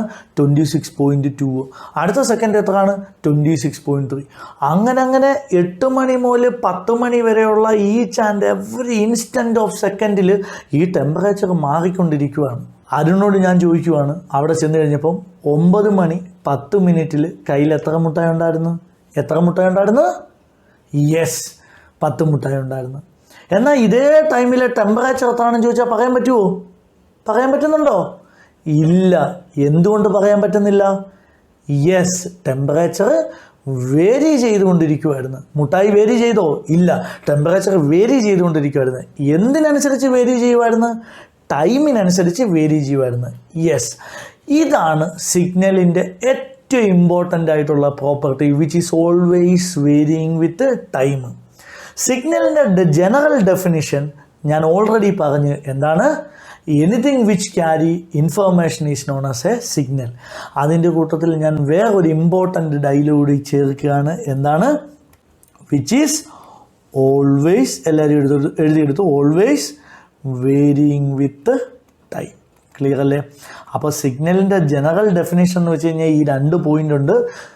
Anything which carry information is known as a signal and which is always varying with time. നമ്മുടെ പ്രശ്നം ഇവിടെ ഒന്നും തീരുന്നില്ല. അരുണിനോട് ഞാൻ പറയുവാണ്, എനിക്ക് കയ്യിൽ എത്ര മുട്ടായി ഉണ്ടെന്ന് പറഞ്ഞില്ലേ, അതുപോലെ ഞാൻ ഏത് ടൈം ചോദിച്ചാലും ടെമ്പറേച്ചർ പറഞ്ഞേ പറ്റൂ എന്ന് പറയുവാണ്. അപ്പോൾ അരുണൊരു എളുപ്പമാർഗ്ഗം കണ്ടെത്തും. അരുണൊരു മാർഗ്ഗം കണ്ടെത്തുന്നത് എന്താണെന്ന് ചോദിച്ചു കഴിഞ്ഞാൽ, ബോർഡിലോട്ട് നോക്കിയാൽ അരുണൊരു ആക്സിസ് എടുത്തിട്ട് ആ ആക്സിസിൽ ടൈം എഴുതും. എത്രയാണ്? 8 മണി മുതൽ 10 മണി വരെ. പിന്നീട് ശരിക്കും എന്താണെന്ന് ചോദിച്ചാൽ, ഇങ്ങനെ ഒരു ആക്സിസ് എടുത്തിട്ട് ഈ ആക്സിസിൽ ടെമ്പറേച്ചർ എഴുതും. എന്നിട്ട് അരുൺ 8 മണിക്ക് കയറിയ പാടെ എന്താണ്? Temperature 26 degree. ഓക്കെ, ഒരു സെക്കൻഡ് കഴിഞ്ഞപ്പോൾ 26.1, അടുത്ത സെക്കൻഡ് കഴിഞ്ഞപ്പോൾ 26.2. അങ്ങനെ എല്ലാ ടൈമിലും ടെമ്പറേച്ചർ കൂടുന്നുണ്ട്, പിന്നെ കുറയുന്നുണ്ട്. AC ഒക്കെ കേടായിപ്പോയപ്പോൾ ചിലപ്പോൾ നല്ല ടെമ്പറേച്ചർ കൂടി, പിന്നെയും കുറഞ്ഞു, പിന്നെയും കൂടി. അതായത് 8 മണി മുതൽ 10 മണി വരെയുള്ള ടെമ്പറേച്ചർ പല വേരിയാണ്. 27 ആയി, പിന്നെ 28, 25 ആയി, പിന്നെ നല്ല പോലെ തണുത്ത് 24 ആയി. പിന്നെന്താണ്? ടെമ്പറേച്ചർ AC കേടായി വീണ്ടും 30 ഡിഗ്രി എത്തി, പിന്നെയും ടെമ്പറേച്ചർ കുറഞ്ഞ്. അപ്പോൾ 8 മണി മുതൽ 10 മണി വരെയുള്ള എല്ലാ ടൈമിലെയും ടെമ്പറേച്ചർ എടുത്തപ്പോൾ അരുണിന് ഏതാണ്ട് ഇങ്ങനൊരു സാധനം കിട്ടി. ഇതിനെ നമ്മളൊരു പേര് വിളിക്കും. എന്താണ്? വേവ്സ് എന്ന് വിളിക്കും. ക്ലിയർ അല്ലേ? ഇനി ഏറ്റവും ഇമ്പോർട്ടൻ്റ് ആയിട്ട് ഞാനൊരു കാര്യം പറയാൻ പോവാണ്. ഞാൻ ഈ വരച്ചു വെച്ചേക്കുന്നത് എന്തിനാണ് വരച്ചു വെച്ചേക്കുന്നത്? ടെമ്പറേച്ചറിനെയാണ് വരച്ചു വെച്ചേക്കുന്നത്. ഇതിനർത്ഥം അരുൺ AC ലോ ഫ്ലോറിലിരുന്നപ്പം അരുണിൻ്റെ അടുത്തോട്ട് ടെമ്പറേച്ചർ ഇങ്ങനെ വന്നെന്നാണോ? ആണോ? യെസ്, അല്ല. അതായത് എപ്പോഴും ഓർക്കണം, നമ്മൾ സിഗ്നലിന് കേൾക്കുമ്പോഴേ മനസ്സിലിങ്ങനെ വളഞ്ഞു പോകുന്നൊരു സാധനമെന്നാണ്. അങ്ങനല്ല. സിഗ്നൽ എന്ന് വെച്ച് കഴിഞ്ഞാൽ ടൈമിനനുസരിച്ച് ഓൾവേസ് വേരി ചെയ്തുകൊണ്ടിരിക്കുകയാണ്. പിന്നീടുള്ള ആപ്ലിക്കേഷനും അനാലിസിസിനും വേണ്ടിയിട്ട് ഓരോ ടൈമിൽ നമ്മൾ ആ ടെമ്പറേച്ചർ അടയാളപ്പെടുത്തുമ്പോൾ നമുക്കൊരു ഷേപ്പ് കിട്ടുന്നതാണ്. ആ ഷേപ്പിനെ നമ്മൾ എന്തെന്ന് വിളിക്കും? വേവ്സ് എന്ന് വിളിക്കും. It doesn't mean that signal is moving like this. മനസ്സിലായില്ലേ? ഇതാണ് ഫസ്റ്റ് ഞാൻ പറഞ്ഞ 2 കൺസെപ്റ്റ് പറയാനാണ് ഞാൻ ഈ എക്സാമ്പിൾ പറഞ്ഞത്. ഫസ്റ്റ് കൺസെപ്റ്റ് നിങ്ങൾ ഓർത്തിരിക്കേണ്ട ഒരു കാര്യമുണ്ട്. എന്താണ്? Signal which is always varying with time. ഇനി രണ്ടാമത്തെ കൺസെപ്റ്റ് ഞാൻ പറയാൻ പോവാണ്. അരുൺ യാത്ര ചെയ്തപ്പോൾ കയ്യിൽ എത്ര മുട്ടായി ഉണ്ടായിരുന്നു? എത്ര മുട്ടായിട്ടുണ്ടായിരുന്നു? പറയൂ, ആൻസർ പറയൂ. എത്ര മുട്ടായി ഉണ്ടായിരുന്നു? 10 മുട്ടായി ഉണ്ടായിരുന്നു. ക്ലിയർ അല്ലേ? ആർക്കും സംശയമൊന്നുമില്ല. ഏത് ഉറക്കത്തിൽ ചോദിച്ചാലും പറയും എന്താണ്? 8 മണി മുതൽ 10 മണി വരെ അരുൺ യാത്ര ചെയ്തപ്പോൾ അരുണിൻ്റെ കയ്യിൽ 10 മുട്ടായി ഉണ്ടായിരുന്നു. ഇനി ഞാൻ വേറൊരു ക്വസ്റ്റ്യൻ കൂടി ചോദിക്കുവാണ്. അരുൺ യാത്ര ചെയ്തപ്പോൾ ടെമ്പറേച്ചർ എത്രയായിരുന്നു? എത്രയായിരുന്നു ടെമ്പറേച്ചർ? പറയാൻ പറ്റുന്നുണ്ടോ? ഇല്ല. മുട്ടായിയുടെ കേസ് നിങ്ങൾ പറഞ്ഞ് എത്രയാണ്? 10 മുട്ടായാണെന്ന്. പക്ഷെ ഞാൻ പറയുവാണ് എനിക്ക് ടെമ്പറേച്ചർ പറഞ്ഞേ പറ്റൂന്ന് പറയുവാണ്. അപ്പം നിങ്ങൾ എന്ത് പറയും? എങ്ങനെ പറയും? എന്താണ് പറയും? ഇപ്പം കേട്ടോ, 26 ഡിഗ്രി എന്ന് പറയാൻ പറ്റുമോ? 26 എന്ന് പറഞ്ഞാൽ ഞാൻ ചോദിക്കും, അങ്ങനെയാണെങ്കിൽ 9 മണിക്ക് 20 അല്ലായിരുന്നു എന്ന് ചോദിക്കും. ഇനിയും പോട്ടെ, 9:15 30 ഡിഗ്രി ആയിരുന്നു. ഈ 9:15 30 ഡിഗ്രി ആയിരുന്നു അന്ന് വെച്ചാൽ അതിൻ്റെ യാത്ര ഇപ്പോൾ 30 ഡിഗ്രി എന്ന് പറയാൻ പറ്റുമോ? ഇല്ല. അപ്പോൾ പിന്നെ എങ്ങനെ പറയണം? യെസ്, എനിക്ക് 30 ഡിഗ്രി എന്ന് പറയാം. എന്തുകൂടി പറയണം? യെസ്, 30 ഡിഗ്രി അറ്റ് 9:15 പറയണം. ഓക്കെ. അല്ലെങ്കിൽ എന്താണ്? 26 ഡിഗ്രി അറ്റ് 8 AM. ക്ലിയർ അല്ലേ? അതായത് സിഗ്നലിൻ്റെ ഒരു വാല്യൂ പറയുമ്പോൾ നമ്മൾ എന്തുകൂടി പറഞ്ഞേ പറ്റൂ? ടൈം കൂടി പറഞ്ഞേ പറ്റൂ. ക്ലിയർ അല്ലേ? ഇത് വളരെ ഇമ്പോർട്ടൻ്റ് ആയിട്ടുള്ള പോയിൻ്റാണ്. അതായത് നമ്മുടെ ഈ സിഗ്നൽ സൗണ്ട് സിസ്റ്റം മുഴുവൻ ക്ലാസ്സിൽ സിഗ്നലിൻ്റെ വാല്യൂ പറയുമ്പോൾ മുട്ടായി പറയുന്നിട്ട് 8, 10 എന്നൊന്നും പറഞ്ഞാൽ പോരെ. എന്തുകൂടി പറയണം? We have to specify in which time the current signal is occurring. Clear അല്ലേ? വളരെ ഇമ്പോർട്ടൻ്റ് പോയിൻ്റാണ്. ഈ ഒരു കൺസെപ്റ്റ് ഓർത്തിരിക്കണം. ഇങ്ങനൊരു 4-5 കൺസെപ്റ്റ് പഠിച്ചു കഴിഞ്ഞാൽ സിഗ്നൽ സൗണ്ട് സിസ്റ്റം വളരെ സിമ്പിളാണ്. ഇപ്പം നിങ്ങൾ കൺവല്യൂഷൻ പഠിച്ചിട്ടുണ്ട്. അതിനകത്ത് എന്താണ്? ഗ്രാഫിക്കൽ കൺവല്യൂഷൻ ഉണ്ട്. അങ്ങനെ കുറേ കാര്യം പഠിച്ചിട്ടുണ്ട്. അതെല്ലാം നിങ്ങൾക്ക് ഭയങ്കര പാടാകുന്ന കാരണം എന്താണെന്നറിയോ? നിങ്ങൾ കുറേ സ്റ്റെപ്പ് ചെയ്ത് വരുമ്പോൾ സ്റ്റെപ്പ് ഇടയ്ക്ക് നിന്ന് പോവും. അതിൻ്റെ ബാക്കി അറിയില്ല. കാരണം എന്താണെന്ന് ചോദിച്ചു കഴിഞ്ഞാൽ ഈ ഒറ്റ കൺസെപ്റ്റ് ഓർത്താൽ മതി. കൺവല്യൂഷൻ്റെ ഗ്രാഫിക്കൽ മെത്തേഡ് മുഴുവൻ സിമ്പിളാണ്. കാരണം സിഗ്നൽ പറയുമ്പോൾ നമ്മുടെ മനസ്സിൽ ആ വാല്യൂ വരത്തുള്ളൂ. ആ ടൈം കൂടി പറയണമെന്ന് ഓർത്താൽ കൺവല്യൂഷൻ്റെ ആൻസറായി. ക്ലിയർ അല്ലേ? അപ്പോൾ വളരെ ഇമ്പോർട്ടൻ്റ് ആയിട്ട് ഓർത്തിരിക്കേണ്ട ഒരു പോയിന്റ് പറയാനാണ് ഞാൻ ഈ എക്സാമ്പിൾ ഉപയോഗിച്ചത്. അത് ഓർത്തിരുന്നോളുക. സിഗ്നലിൻ്റെ വാല്യൂ എത്രയാണെന്ന് ചോദിച്ചു കഴിഞ്ഞാൽ നമ്മുടെ ഈ ക്ലാസ് മുഴുവൻ എൻ്റെ സിലബസ് കഴിയുന്നിടം വരെ ഞാൻ സിഗ്നലിൻ്റെ വാല്യൂ ചോദിക്കുമ്പോൾ 8 10 ഒന്നും പറഞ്ഞാൽ പോരാ. എന്തുകൂടി പറയണം? ആ ടൈം കൂടി സ്പെസിഫൈ ചെയ്തേ പറ്റൂ. ക്ലിയർ അല്ലേ? So this is all about general definition of signal. ഇനി നമുക്ക് പഠിക്കേണ്ടത് സിഗ്നലിൻ്റെ മാത്തമെറ്റിക്കൽ ഡെഫിനിഷനാണ്. ഓക്കെ. നമ്മുടെ ബോർഡിലോട്ട് നോക്കി നമ്മുടെ ഈ ഇക്വേഷൻസ് ഉണ്ടല്ലോ. നമ്മൾ ഇക്വേഷൻ എഴുതുകയല്ലേ, അതിൽ 2x + 3y എന്നൊക്കെ. അതിൽ ഈ എക്സിനെ വൈനെയൊക്കെ നമ്മൾ എന്താണ് വിളിക്കുന്നത്? എന്താണ്? യെസ്, വേരിയബിൾസ് എന്ന് വിളിക്കും. ക്ലിയർ അല്ലേ? അതായത് എക്സ് എന്താണെന്നാണ് പറഞ്ഞത്? വേരിയബിൾസ്. അങ്ങനെയാണ് 2x എന്താണ്? വേരിയബിളിൻ്റെ ഡബിളോ? വേരിയബിൾ വിത്ത് എ കോഎഫിഷ്യൻറ്റോ? ആക്ച്വലി ഞാൻ പറയില്ലേ, ഇതാണ് നമ്മുടെ പഠന രീതിക്കുള്ളൊരു പ്രശ്നം. ഇതിന് ആൻസർ നിങ്ങൾക്ക് എല്ലാവർക്കും അറിയാവുന്നതാണ്, പക്ഷെ നമ്മൾ പറയുകയില്ല. ഞാൻ ഇതിൻ്റെ ആൻസർ എല്ലാവരെയും കൊണ്ട് പറയിപ്പിക്കട്ടെ. അതായത് നോക്കിയേ, എക്സ് എന്താണെന്നാണ് പറഞ്ഞത്? വേരിയബിൾ. അങ്ങനെയാണ് f(x) എന്താണ്? കണ്ടോ? Function of X. ഇപ്പോൾ എല്ലാവരും പറയും ഫങ്ഷൻ ഓഫ് എക്സ്. എക്സ് എന്താണെന്ന് ചോദിച്ചാൽ വേരിയബിൾ എന്ന് പറയും. 2x എന്താണെന്ന് ചോദിച്ചു കഴിഞ്ഞാൽ ഫങ്ഷൻ ഓഫ് എക്സ് എന്ന് വരികയില്ല. വേരിയബിൾ വിത്ത് എ കോഎഫിഷ്യൻറ്റോ അല്ലെ വേരിയബിളിൻ്റെ ഡബിൾ എന്നൊക്കെ വരത്തുള്ളൂ. അതിൻ്റെ കാരണം എന്താണെന്ന് പറഞ്ഞാൽ നമ്മളെല്ലാവരും പണ്ട് മുതലേ പഠിക്കുന്ന കാര്യമാണ്. എന്താണ്? Let f(x) B A function of X. ഇങ്ങനെ അങ്ങ് പഠിച്ചു വെച്ചേക്കുവാണ്. അപ്പോൾ എഫ് ഓഫ് എക്സ് കണ്ടു കഴിഞ്ഞാൽ നമുക്ക് എന്തേ വരത്തുള്ളൂ? ഫങ്ഷൻ ഓഫ് എക്സ് എന്ന് വരത്തുള്ളൂ.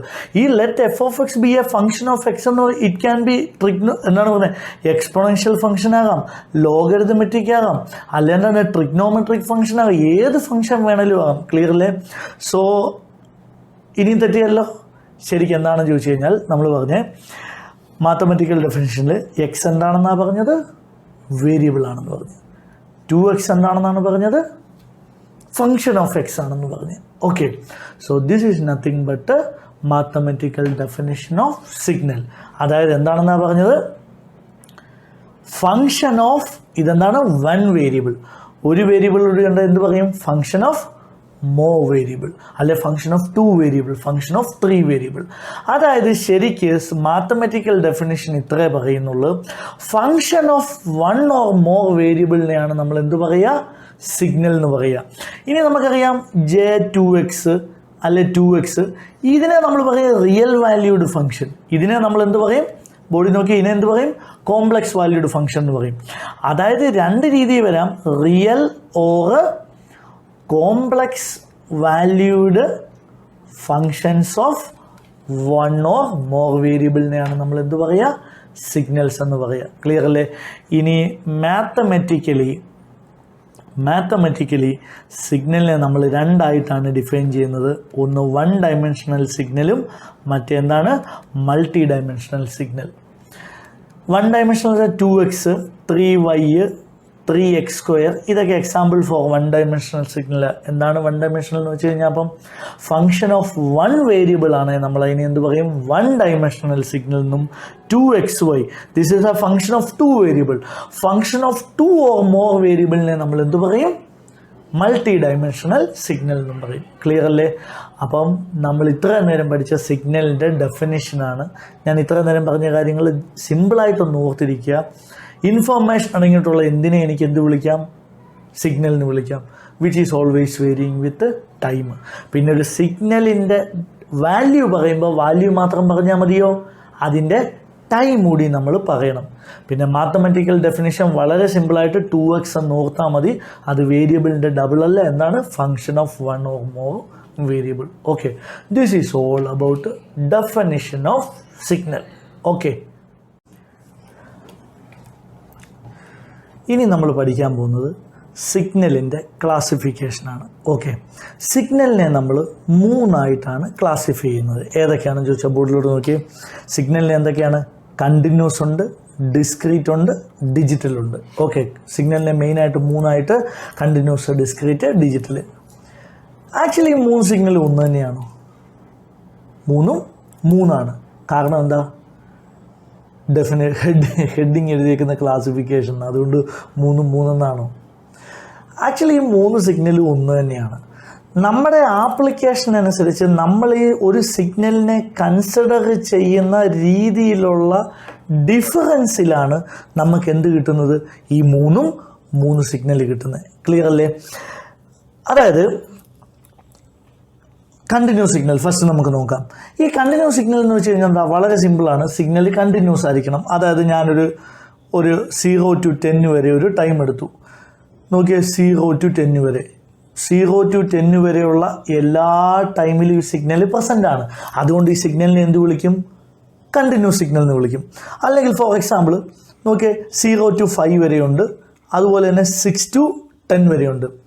0 to 5 ഈ സിഗ്നൽ കണ്ടിന്യൂസ് ആണ്, 6 to 10 ഈ സിഗ്നൽ കണ്ടിന്യൂസ് ആണ്. പക്ഷേ 0 to 10 ഇത് കണ്ടിന്യൂസ് ആണോ? അല്ല. അപ്പോൾ സിമ്പിളായിട്ട് പറഞ്ഞു കഴിഞ്ഞാൽ കണ്ടിന്യൂസ് സിഗ്നൽ എന്ന് വെച്ച് കഴിഞ്ഞാൽ ഇത്രയേ ഉള്ളൂ. ആക്ച്വലി എല്ലാവർക്കും ഈ കണ്ടിന്യൂസ് സിഗ്നൽ, ഡിസ്ക്രീറ്റ്, ഡിജിറ്റൽ ഒരു ഡിഫറൻസ് ആണ്. കാരണം എന്താണെന്ന് ചോദിച്ചു കഴിഞ്ഞാൽ ഒരു ബന്ധവും ഇല്ലാത്ത രീതിയിലാണ് നമ്മൾ കണ്ടിന്യൂസിനെ പഠിക്കുന്നു, ഡിസ്ക്രീറ്റിനെ പഠിക്കുന്നത്. അതുകൊണ്ടാണ് ഈ സബ്ജക്റ്റ് വളരെ പാടായിട്ട് തോന്നുന്നത്. ഈ സിഗ്നലെല്ലാം എന്താണ് ഈ സിഗ്നലിൻ്റെ ഡിഫറൻസ് എന്നറിയാൻ വേണ്ടിയിട്ട് ഞാനൊരു എക്സാമ്പിൾ രീതിയിൽ നിങ്ങൾക്ക് പഠിപ്പിച്ചു തരാം. ഓക്കെ, അതെ, നമ്മുടെ കാലാവസ്ഥാ നിരീക്ഷണം അറിയാലോ, കേട്ടിട്ടുണ്ടോ? എന്താ കാലാവസ്ഥാ നിരീക്ഷണ കേന്ദ്രം? ടെമ്പറേച്ചർ നോക്കുന്ന സ്ഥലം. ഓക്കെ, ഒരു കാലാവസ്ഥാ നിരീക്ഷണക്കാരൻ്റെ ജോലി എന്താ? പുള്ളി രാവിലെ 10 മണി മുതൽ 4 മണി വരെ ഓഫീസിൽ വന്ന പുള്ളിയുടെ ജോലി എന്താ? ടെമ്പറേച്ചർ നോക്കണം. ഓക്കെ, അയാൾ ടെമ്പറേച്ചർ നോക്കാൻ പോവുക. ബോർഡിലൂടെ നോക്കിയേ. അതായത് 10 മണി മുതൽ 4 മണി വരെ പുള്ളി വന്നു. ഓക്കെ, ടെമ്പറേച്ചർ നോക്കുവാണ്. ഓക്കെ, 10 മണി മുതൽ 4 മണി വരെയുള്ള എല്ലാ ടൈമിലെയും ടെമ്പറേച്ചർ പുള്ളിക്ക് നോക്കിയേ പറ്റൂ. ബിക്കോസ് അയാളുടെ പണി അതാണ്. അല്ലെ 11 മണിക്ക് 10 മിനിറ്റിൽ നമ്മുടെ ഫ്ലൈറ്റ് ഉണ്ടല്ലോ, പ്ലെയിൻ ക്രാഷായി. ഈ അന്വേഷണക്കാരൊക്കെ വന്നിട്ട് അവരോട് ചോദിക്കുവാണ് ഈ സമയത്ത് ടെമ്പറേച്ചർ എത്താണെന്ന്. ഞാൻ നോക്കാൻ മറന്നുപോയി എന്ന് പറയാൻ പറ്റുമോ? ഇല്ല, അയാൾക്ക് നോക്കിയേ പറ്റൂ. ഒരു കാലാവസ്ഥാ നിരീക്ഷണക്കാരൻ ടെമ്പറേച്ചർ വരച്ചാൽ അതാ ഇങ്ങനെ ഇരിക്കും. പുള്ളി 10 മണിക്ക് വന്ന് ടെമ്പറേച്ചർ നോക്കിയപ്പം 26 ഡിഗ്രി. അടുത്ത സെക്കൻഡ് നോക്കിയപ്പോൾ 26.1, പിന്നെ 26.2. അങ്ങനെ എല്ലാ ടെമ്പറേച്ചറും ഇങ്ങനെ പുള്ളി നോക്കുവാണ്. 11 മണിക്ക് മുതൽ ടെമ്പറേച്ചർ കുറഞ്ഞു, പിന്നെയും കൂടി. ഉച്ച 12 മണിയൊക്കെ ആയപ്പോൾ നല്ല മഴ പെയ്തു, പിന്നെയും ടെമ്പറേച്ചർ കൂടി, അങ്ങ് നല്ല 30 ഡിഗ്രി ആയി. കുറഞ്ഞു കൂടി, പിന്നെയും കുറഞ്ഞു, പിന്നെയും കൂടി. അങ്ങനെ നോക്കി. അതൊരു കാലാവസ്ഥക്കാരൻ ടെമ്പറേച്ചറിനെ വരച്ചപ്പോൾ ഇതാ ഇങ്ങനെ ഇരുന്ന് നോക്കിയേ. 10 മണി മുതൽ 4 മണി വരെയുള്ള എല്ലാ ടൈമിലെയും ടെമ്പറേച്ചർ അയാൾ നോക്കിയിട്ടുണ്ട്.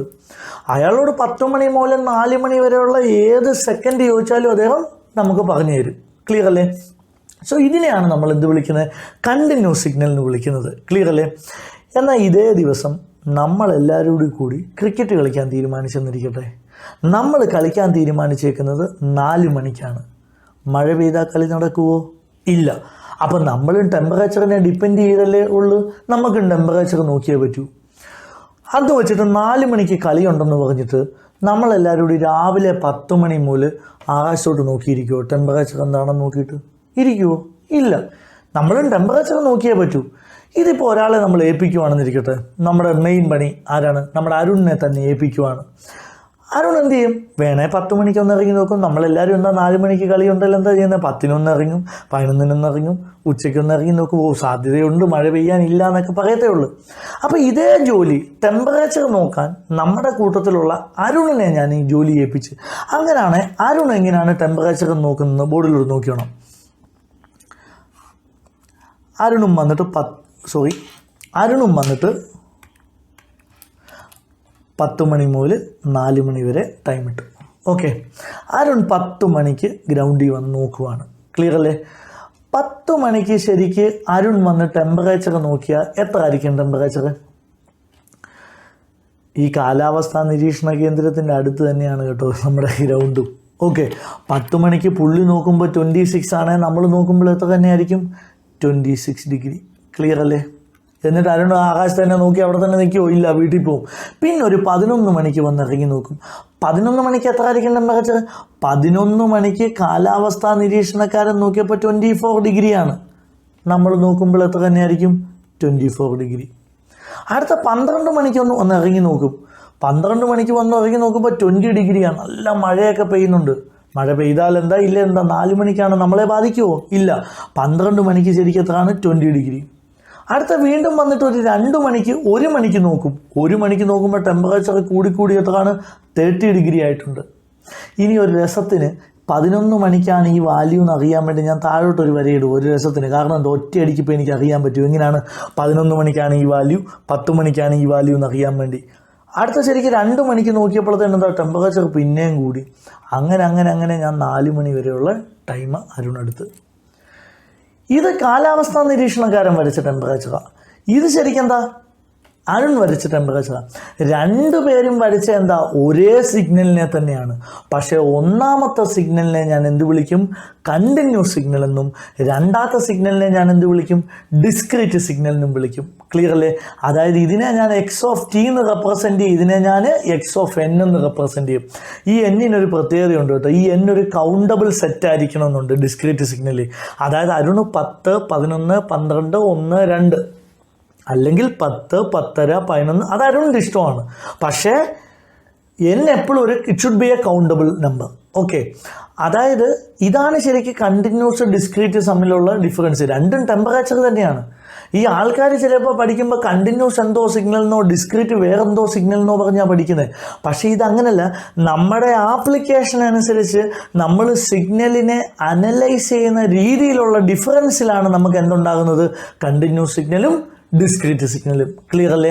അപ്പം അങ്ങനാണെങ്കിൽ കണ്ടിന്യൂസ് സിഗ്നലിനെയാണ് ഞാൻ എന്താക്കി മാറ്റിയത്?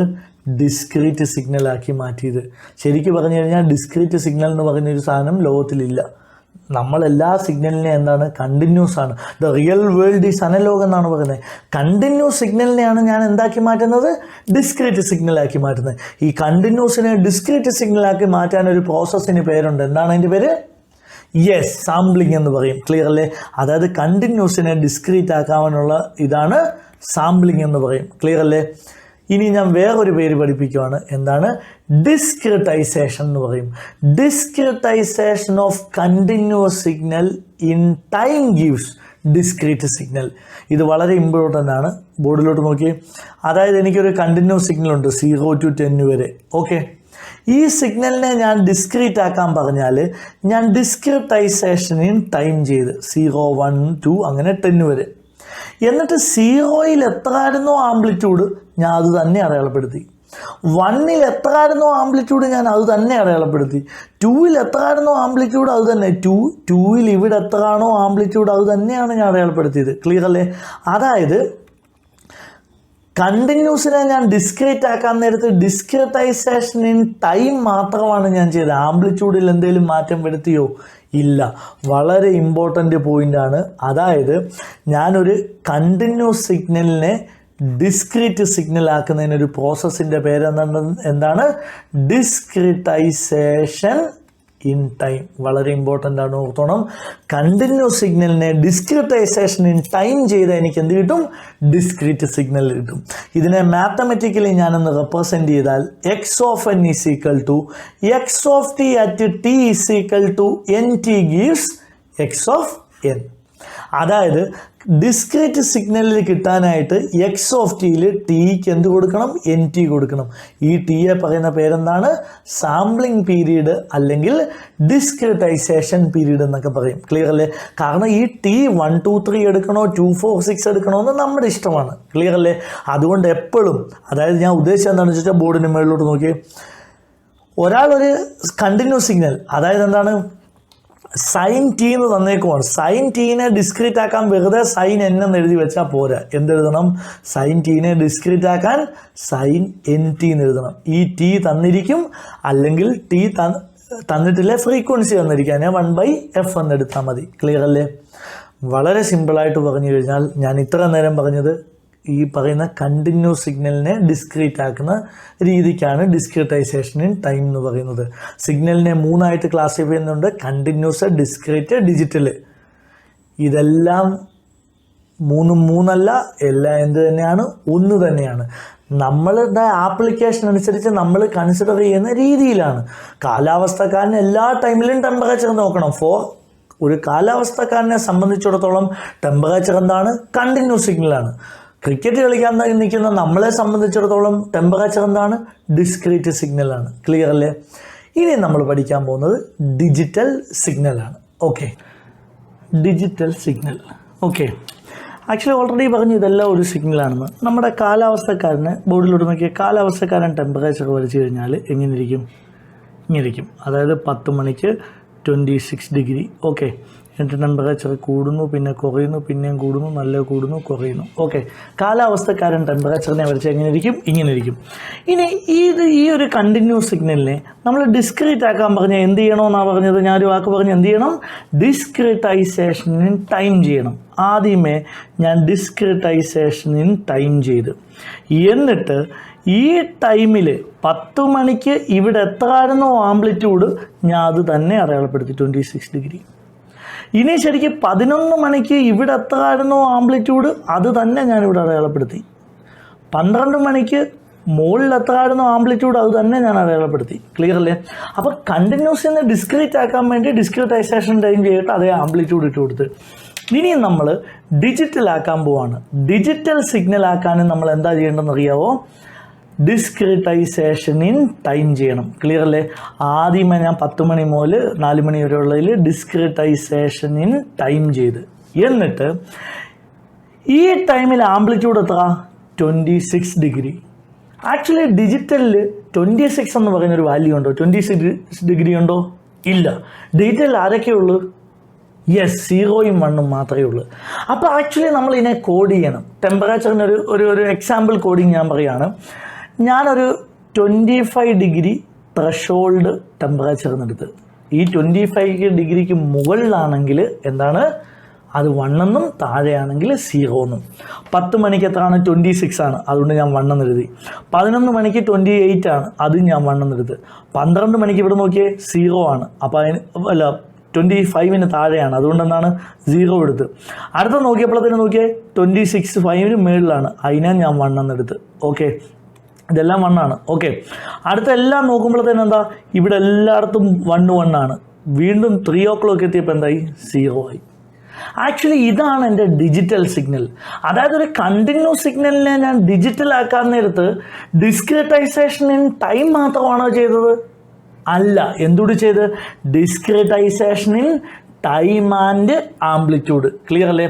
വളരെ ഇമ്പോർട്ടൻ്റ് ആണ്. ബോർഡിലോട്ട് നോക്കി, എക്സ് ഓഫ് ടിയിൽ നിന്ന് എക്സ് ഓഫ് എൻ ചെയ്യാൻ ഞാൻ എന്ത് ചെയ്താൽ മതി, ഡിസ്ക്രിറ്റൈസേഷൻ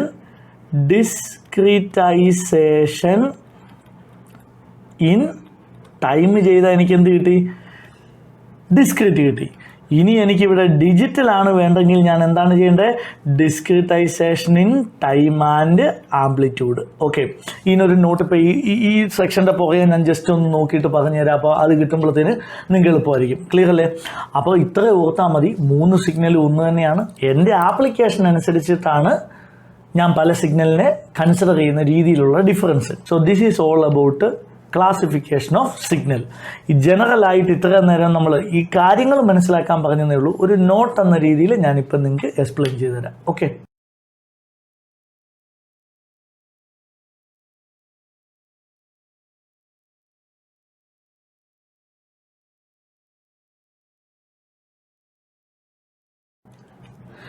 ഇനി ഞാൻ നിങ്ങളെ സിഗ്നൽസ് ആൻഡ് സിസ്റ്റത്തിലെ ഏറ്റവും ഇമ്പോർട്ടൻ്റ് ആയിട്ടുള്ള അല്ലെ ഏറ്റവും ബേസിക് ആയിട്ടൊരു കൺസെപ്റ്റാണ് പറയാൻ പോകുന്നത്.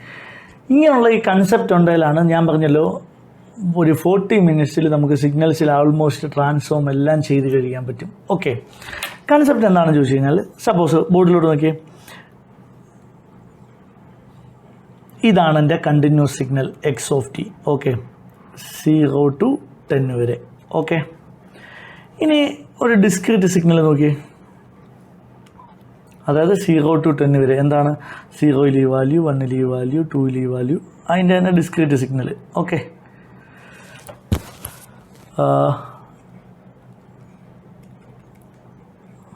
ഓക്കെ, ഇത് എക്സ് ഓഫ് എൻ. ഓക്കെ, ഇതിനകത്ത് ഈ ഡിസ്ക്രീറ്റ് സിഗ്നലിൽ സിഗ്മ നിങ്ങൾ കേട്ടിട്ടുണ്ടോ? എന്താണ് summation? Sigma n is equal to 0 to 10 x of n എന്നെഴുതുവാണ്. ഇതിനെ എക്സ്പാൻഡ് ചെയ്ത് എന്താ കിട്ടേണ്ടത്, എങ്ങനെയാണ് കിട്ടേണ്ടത്, x of 0 plus x of 1 plus x of 2 plus അങ്ങനെ അങ്ങനെ അങ്ങനെ അങ്ങനെ എക്സ് ഓഫ് 10 വരെ. ഓക്കെ, ഇതൊക്കെ നിങ്ങൾക്ക് അറിയാമല്ലോ. ആക്ച്വലി നിങ്ങൾക്ക് കുറേ കാര്യങ്ങൾ അറിയാം എന്നുള്ള രീതിയിലാണ് ഞാൻ പഠിപ്പിച്ചു പോകുന്നത്. ഓക്കെ, അതിൽ നിങ്ങൾക്ക് എന്ത് ഡൗട്ട് ഉണ്ടെങ്കിലും എന്നോട് ചോദിക്കണം. ഇപ്പോൾ ഓരോ സെക്ഷൻ കഴിഞ്ഞാലും ഞാൻ ലൈവായിട്ട് നിങ്ങളുടെ മുമ്പിൽ വരുന്നുണ്ട്. അതും കൂടാതെ ഏത് സമയം നിങ്ങൾക്ക് ഡൗട്ട് തോന്നിക്കഴിഞ്ഞാൽ എന്നെ വിളിച്ച് ചോദിക്കാവുന്നതാണ്. ക്ലിയർ അല്ലേ? കാരണം എന്താ, നമ്മൾ ഒരു ഡൗട്ട് പോലും, ഒരു സാധനം നമ്മൾ പഠിക്കേണ്ട അങ്ങനെയാണ്. ഒരു കാര്യം ഇപ്പം നിങ്ങളുടെ മനസ്സിലൊരു മണ്ടത്തരമായിരിക്കാം ചോദിക്കാനുള്ളത്. ക്ലിയർ അല്ലേ? നിങ്ങൾക്ക് തന്നെ അറിയാം ഞാൻ ചോദിക്കാൻ പോകുന്നൊരു മണ്ടത്തരമാണെന്ന്. എന്നാൽ ഞാൻ പറയുന്നത് ഫസ്റ്റ് നിങ്ങൾ ചോദിക്കേണ്ട അതാണ്. കാരണം മനസ്സിലൊരു മണ്ടത്തരം മാറിക്കഴിയുമ്പോഴാണ് അതിനെക്കുറിച്ച് നമ്മൾ വ്യക്തമായിട്ട് മനസ്സിലാക്കുന്നത്. ക്ലിയർ അല്ലേ? സോ നിങ്ങൾക്ക് ഈ സിഗ്നൽസ് ആൻഡ് സിസ്റ്റം ക്ലാസ് മുഴുവൻ ഒരു ചെറിയ ഡൗട്ട് തോന്നിയാലും അപ്പം തന്നെ എന്നോട് ചോദിച്ചോണം. ക്ലിയർ അല്ലേ? അപ്പോൾ സിഗ്മ ഇങ്ങനെയാണ് എക്സ്പാൻഡ് ചെയ്യുന്നറിയാം. അതായത് ഡിസ്ക്രീറ്റ് സിഗ്നലിൽ ഞാൻ സിഗ്മ എന്ന് പറയുന്ന ഒരു ഓപ്പറേറ്റർ ഉപയോഗിച്ചപ്പോൾ എനിക്ക് എല്ലാ വാല്യൂസും ആഡ് ചെയ്യാൻ പറ്റിയോ? എല്ലാ വാല്യൂസും ആഡ് ചെയ്യാൻ പറ്റിയോ? ഇല്ലേ? പറ്റിയില്ല എന്ന് പറഞ്ഞ്. ഏതൊക്കെ വാല്യൂ ആണ് ആഡ് ചെയ്യാൻ പറ്റാഞ്ഞത്? 0യ്ക്കും 1നും ഇടയിലുള്ള വാല്യൂസ്. ആക്ച്വലി ഞാൻ പറഞ്ഞില്ല, ഇപ്പോൾ ഈ കണ്ടിന്യൂസ് സിഗ്നൽ നിങ്ങൾ വിട്ടേക്ക്, ഡിസ്ക്രീറ്റ് മാത്രമാണ് വരച്ചേക്കുന്നത്. ഈ ഡിസ്ക്രീറ്റ് സിഗ്നലിൽ എനിക്ക് 0യ്ക്കും 1നും ഇടയിൽ വാല്യൂ ഉണ്ടോ? ഇല്ല. അപ്പോൾ അതിൻ്റെ ഇടയിലെ വാല്യൂ എല്ലാം ആഡ് ചെയ്യേണ്ട ആവശ്യമുണ്ടോ? ഇല്ല. അതായത് sigma n equal to 0 to 10 x of n എന്ന് വെച്ച് കഴിഞ്ഞാൽ 0 1 2, അതായത് ഈ വാല്യൂ എടുത്ത് ഈ വാല്യൂ എടുത്ത് ഈ വാല്യൂ എടുത്ത് ഈ വാല്യൂ എടുത്ത്. അതായത് ഡിസ്ക്രീറ്റ് സിഗ്നലിൻ്റെ ഒരു ഓപ്പറേഷനിൽ ഞാൻ സിഗ്മ ഉപയോഗിച്ചപ്പോൾ എല്ലാ വാല്യൂ എനിക്ക് ആഡ് ചെയ്യാൻ പറ്റി. അല്ലെങ്കിൽ ഇത് വളരെ ട്രൂ ആണെന്ന് എനിക്ക് മനസ്സിലായി. ഇനി ഇതേ ഓപ്പറേറ്ററിനെ ഞാൻ എവിടെ ഉപയോഗിക്കുവാണ്? കണ്ടിന്യൂസ് സിഗ്നലിൽ ഉപയോഗിക്കുകയാണ്. t = 0 to 10 x of t. അതായത് ഫസ്റ്റ് ഏത് വാല്യൂ കൊടുക്കണം? x of 0 plus x of 1 plus അങ്ങനെ x of 10 വരെ. അതായത് x of 0 ഏത് വാല്യൂ ആ? ഈ വാല്യൂ ആണ്. x of 1 ഏത് വാല്യൂ ആണ്? ഈ വാല്യൂ ആണ്. x of 2 ഈ വാല്യൂ ആണ്. x of 3 ഈ വാല്യൂ ആണ്. അതായത് കണ്ടിന്യൂസ് സിഗ്നലിൻ്റെ ഒരു ഓപ്പറേഷനിൽ ഞാൻ സിഗ്മ ഉപയോഗിച്ചപ്പോൾ എനിക്ക് എല്ലാ വാല്യൂ ആഡ് ചെയ്യാൻ പറ്റിയോ? ഇല്ല. നിങ്ങൾ ആൻസർ പറയണം കേട്ടോ, അപ്പോഴേ നമ്മുടെ ക്ലാസ് ഒരു ത്രില്ലിൽ പോകത്തുള്ളൂ. എല്ലാ വാല്യൂ ആഡ് ചെയ്യാൻ പറ്റുമോ? ഇല്ല. ഏതൊക്കെ വാല്യൂ ആണ് ആഡ് ചെയ്യാൻ പറ്റുന്നത്? അതായത് 0യ്ക്കും ഈ 1നും ഇടയിലുള്ള വാല്യൂ ഒന്നും എനിക്ക് ആഡ് ചെയ്യാൻ പറ്റിയില്ല. അപ്പോൾ ഒരു കാര്യം എനിക്ക് മനസ്സിലായി, കണ്ടിന്യൂസ് സിഗ്നലിൻ്റെ ഒരു ഓപ്പറേഷനിൽ സിഗ്മ എനിക്ക് ഉപയോഗിക്കാൻ പറ്റുമോ? അതായത് കണ്ടിന്യൂസ് സിഗ്നലിൻ്റെ ഒരു ഓപ്പറേഷനിൽ എനിക്ക് സിഗ്മ ഉപയോഗിക്കാൻ പാടില്ല. അല്ലേ ഞാൻ സിഗ്മ ഉപയോഗിച്ചാൽ അതെന്താണ്? തെറ്റാണെന്ന് മനസ്സിലായി. ക്ലിയർ ആണല്ലോ? അതായത് അങ്ങനാണെങ്കിൽ ഈ കണ്ടിന്യൂസ് സിഗ്നലിൻ്റെ ഓപ്പറേഷനിൽ ഞാൻ എന്തുപയോഗിച്ചേ പറ്റൂ? യെസ്, ഇൻ്റഗ്രൽ ഞാൻ ഉപയോഗിച്ചേ പറ്റൂ. അതായത് കണ്ടിന്യൂസ് 0 to 10ൻ്റെ ഈ ഒരു എക്സ് ഓഫ് ടിയുടെ ഓപ്പറേഷനിൽ ഞാൻ integral 0 to 10 x of T ഉപയോഗിച്ചാൽ അതെന്താണ്? ശരിയാണെന്ന് മനസ്സിലായി. ക്ലിയർ അല്ലേ? അതായത് നിങ്ങൾ ബോർഡിൻ്റെ ഏറ്റവും മുകളിലോട്ട് നോക്കിയേ. അതായത് ഈ സിഗ്നൽസ് ആൻഡ് സിസ്റ്റം മുഴുവൻ ഞാൻ രണ്ട് ഓപ്പറേറ്ററെ ഉപയോഗിക്കുന്നുള്ളൂ. ഒന്ന് സിഗ്മയും ഒന്ന് ഇൻ്റഗ്രലും. എവിടൊക്കെ ഞാൻ ഡിസ്ക്രീറ്റ് സിഗ്നലിൻ്റെ ഓപ്പറേഷൻ ഉപയോഗിക്കുന്നോ അവിടെ എല്ലാം എന്തായിരിക്കണം? സിഗ്മയായിരിക്കണം. എവിടൊക്കെ ഞാൻ ഇൻ്റഗ്രൽ ഉപയോഗിക്കുന്നുണ്ടോ, അതായത് എവിടൊക്കെ ഞാൻ കണ്ടിന്യൂസ് സിഗ്നലിൻ്റെ ഓപ്പറേഷൻ ഉണ്ടോ അവിടെ എല്ലാം ഞാൻ എന്തുപയോഗിക്കണം? ഇൻ്റഗ്രൽ ഉപയോഗിക്കണം. ക്ലിയർ അല്ലേ? അതാണ് നമ്മൾ കൺവല്യൂഷൻ പഠിക്കുമ്പോൾ കേട്ടിട്ടുണ്ടോ? കൺവല്യൂഷൻ സമ്മും നമ്മൾ പഠിക്കും, കൺവല്യൂഷൻ ഇൻ്റഗ്രലും നമ്മൾ പഠിക്കും. എന്താണെന്ന് മനസ്സിലായോ? എന്താണ് കൺവല്യൂഷൻ ഇൻ്റഗ്രൽ എന്ന് വെച്ചാൽ? അപ്പോൾ എന്തായിരിക്കും? അതായത് രണ്ട് കണ്ടിന്യൂസ് സിഗ്നലിൻ്റെ കൺവല്യൂഷനാണ് കൺവല്യൂഷൻ ഇൻ്റഗ്രൽ. രണ്ട് ഡിസ്ക്രീറ്റ് സിഗ്നലുകൾ തമ്മിലുള്ള കൺവല്യൂഷൻ എന്താണ്? കൺവല്യൂഷൻ സം എന്ന് പറയും. ക്ലിയർ അല്ലേ? ഈ സിഗ്നൽസ് ആൻഡ് സിസ്റ്റം മുഴുവൻ ഈ രണ്ട് ഓപ്പറേറ്റർ അല്ലാതെ നിങ്ങൾ വേറെ ഒരു കാര്യവും കാണാൻ പോകുന്നില്ല. ഓക്കെ, അപ്പോൾ ഒരു കാര്യം നിങ്ങൾ മൈൻഡിൽ വെച്ചേക്കുക, കണ്ടിന്യൂസ് എവിടെയൊക്കെ ഉപയോഗിക്കണം അവിടെ എന്തായിരിക്കണം? ഇൻ്റഗ്രലായിരിക്കണം. ഡിസ്ക്രീറ്റ് സിഗ്നൽ എവിടെയൊക്കെ ഉണ്ടോ അവിടെ എല്ലാം നിങ്ങളുടെ ഓപ്പറേറ്റർ എന്തായിരിക്കണം? സിഗ്മ ആയിരിക്കണം. ക്ലിയർ അല്ലേ? ഇത് വളരെ വളരെ ഇമ്പോർട്ടൻ്റ് കൺസെപ്റ്റാണ്. സിഗ്നൽസ് ആൻഡ് സിസ്റ്റത്തിലെ പല പ്രോബ്ലംസും നമ്മൾ ഈ കൺസെപ്റ്റ് വെച്ച് ചെയ്തു പോകും. ഓക്കെ, ഇതുപോലെ തന്നെ വളരെ ഇമ്പോർട്ടൻ്റ് ആയിട്ടുള്ള വേറൊരു കാര്യം ഇവിടെയുണ്ട്. ഈ സിഗ്നൽസ് ആൻഡ് സിസ്റ്റം മുഴുവൻ നമ്മൾ 4 ട്രാൻസ്ഫോമാണ് ഇമ്പോർട്ടൻ്റ് ആയിട്ട് പഠിക്കുന്നത്. അതായത് ഏതൊക്കെയാണ്? ബോർഡിൽ നോക്കി. Laplace transform, Z transform, continuous time Fourier transform, discrete time Fourier transform. Clear അല്ലേ? അതായത് ഈ 4 ട്രാൻസ്ഫോമിൽ 2 കണ്ടിന്യൂസ് സിഗ്നലിൻ്റെയാണ്, 2 ഡിസ്ക്രീറ്റ് സിഗ്നലിൻ്റെയാണ്. ഏതൊക്കെയാണെന്ന് പറയാമോ? കണ്ടിന്യൂസ് സിഗ്നലിൻ്റെ ഈ 4 ട്രാൻസ്ഫോമിൽ കണ്ടിന്യൂസ് സിഗ്നലിൻ്റെ ഏതൊക്കെയാണ്? യെസ്, ലാപ്ലേസ് ട്രാൻസ്ഫോം കണ്ടിന്യൂസ് സിഗ്നലിൻ്റെ ട്രാൻസ്ഫോമാണ്. അതുപോലെ തന്നെ കണ്ടിന്യൂസ് ടൈം ഫോറിയർ ട്രാൻസ്ഫോം എന്ത് വന്നാലും കണ്ടിന്യൂസ് സിഗ്നലിൻ്റെയാണ്. അതുപോലെ തന്നെ ഇസഡ് ട്രാൻസ്ഫോം ഏതിനാണ്? ഡിസ്ക്രീറ്റ് സിഗ്നലിനാണ് നമ്മൾ ഇസഡ് ട്രാൻസ്ഫോം എടുക്കുന്നത്. അതുപോലെ തന്നെ ഡിസ്ക്രീറ്റ് ടൈം ഫോറിയർ ട്രാൻസ്ഫോം എന്ത് വന്നാലും എന്ത് തന്നെയാണ്? ഡിസ്ക്രീറ്റ് സിഗ്നലിൻ്റെയാണ്. ഓക്കെ, ഇനി ഈ സിഗ്നൽസ് ആൻഡ് സിസ്റ്റം മുഴുവൻ മെയിനായിട്ട് 4 ഇക്വേഷനെ നമുക്ക് പഠിക്കാവുള്ളൂ. ആ 4 ഇക്വേഷൻ്റെയും പകുതി കാര്യം ഇപ്പം തന്നെ നമ്മളങ്ങ് പഠിക്കുവാണ്. ഓക്കെ, ലാപ്ലേസ് ട്രാൻസ്ഫോമും CTFT കണ്ടുപിടിക്കാനുള്ള ഇക്വേഷനിൽ സിഗ്മ ആയിരിക്കുമോ ഇൻ്റഗ്രൽ ആയിരിക്കുമോ? എന്തായിരിക്കും? യെസ്, ഇൻ്റഗ്രൽ ആയിരിക്കും. ബിക്കോസ് ലാപ്ലേസ് ട്രാൻസ്ഫോമും CTFT എന്താണ്? കണ്ടിന്യൂസ് സിഗ്നലിൻ്റെ ട്രാൻസ്ഫോമാണ്. അതുപോലെ തന്നെ ഇസഡ് ട്രാൻസ്ഫോമിൻ്റെ DTFTയുടെ ഇക്വേഷനിൽ എന്തായിരിക്കും? സിഗ്മ ആയിരിക്കും. ക്ലിയർ അല്ലേ? ഇത് വളരെ ഇമ്പോർട്ടൻ്റ് ആയിട്ട് ഓർത്തിരിക്കുക. പിന്നെ ഈ സിഗ്നൽസ് ആൻഡ് സിസ്റ്റം ഞാൻ പറഞ്ഞല്ലോ ഭയങ്കര പാഠം തോന്നാൻ കാരണം എന്താണെന്ന് ചോദിച്ചു കഴിഞ്ഞാൽ, മിക്കവാറും ശരിക്കും എല്ലാ സിലബസിലും ഇപ്പോൾ KTUവിൻ്റെ കറക്റ്റ് എങ്ങനെയാണെന്ന് എനിക്കറിയില്ല. നമ്മൾ കേരള യൂണിവേഴ്സിറ്റിയൊക്കെ ആയിരുന്ന സമയത്ത് എന്താണെന്ന് ചോദിച്ചു കഴിഞ്ഞാൽ, ലാപ്ലേസ് ട്രാൻസ്ഫോമും ഇസഡ് ട്രാൻസ്ഫോമും ഒരു മൊഡ്യൂളിലാണ്. അതുപോലെ തന്നെ ഫോറിയർ ട്രാൻസ്ഫോംസ് എന്ന് പറഞ്ഞിട്ട് CTFTയും DTFTയും വേറൊരു മൊഡ്യൂളിലാണ്. അതായത് ഒറ്റ മൊഡ്യൂളിലാണ് CTFTയും DTFTയും. ആക്ച്വലി ഞാനൊരു കാര്യം ചോദിച്ചോട്ടെ, നമ്മളിപ്പോൾ പഠിക്കുന്ന സബ്ജക്റ്റ് ഏതാ? സിഗ്നലാണ്. അപ്പോൾ സിഗ്നൽ അനുസരിച്ച് വേണോ സിലബസിനെ മാറ്റാൻ, അതോ ആ ഫോറിയർ ട്രാൻസ്ഫോം കണ്ടുപിടിച്ചതിനെ വെച്ചിട്ട് വേണോ സിലബസ് മാറ്റി എഴുതാൻ? ആക്ച്വലി നമുക്ക് ഈ ഫോറിയർ ട്രാൻസ്ഫോം ഭയങ്കര പാടാകാൻ കാരണം എന്താണെന്ന് ചോദിച്ചു കഴിഞ്ഞാൽ, ഈ ഫോറിയർ ട്രാൻസ്ഫോം CTFTയും DTFTയും തന്നെ ഒരു മൊഡ്യൂളിലാണ്. ഒന്നാമത് ഫോറിയർ ട്രാൻസ്ഫോം കുറച്ച് കൺസെപ്റ്റൊക്കെ ഉള്ളതാണ്, കുറച്ച് പാടാണ്. അപ്പോൾ ആദ്യമേ അങ്ങോട്ട് കണ്ടിന്യൂസ് ടൈം ഫോറിയർ ട്രാൻസ്ഫോം തുടങ്ങും.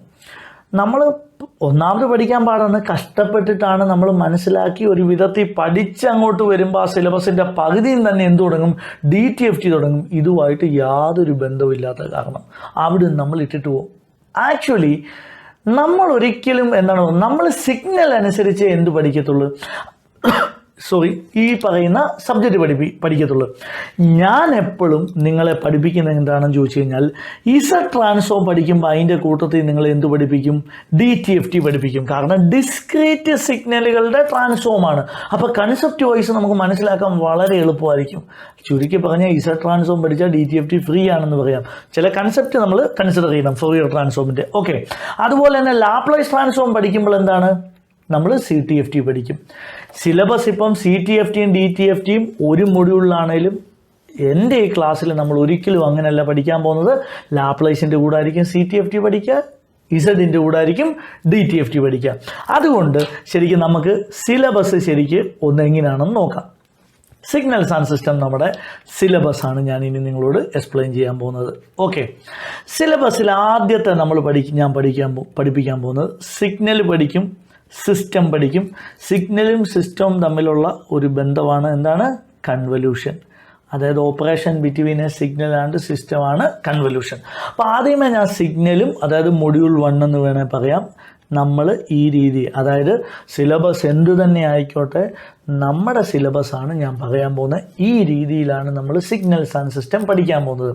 അതായത് മൊഡ്യൂൾ 1 സിഗ്നൽ എന്താണെന്ന് പഠിക്കും, സിസ്റ്റം എന്താണെന്ന് പഠിക്കും, കൺവല്യൂഷൻ എന്താണെന്ന് പഠിക്കും.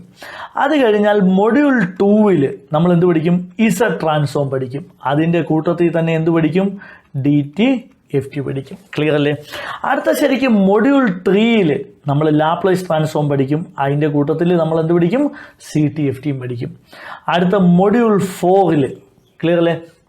മൊഡ്യൂൾ 4 നമ്മൾ ഫോറിയർ സീരീസ് പഠിക്കും, സാമ്പിളിങ്, അങ്ങനെ കുറച്ച്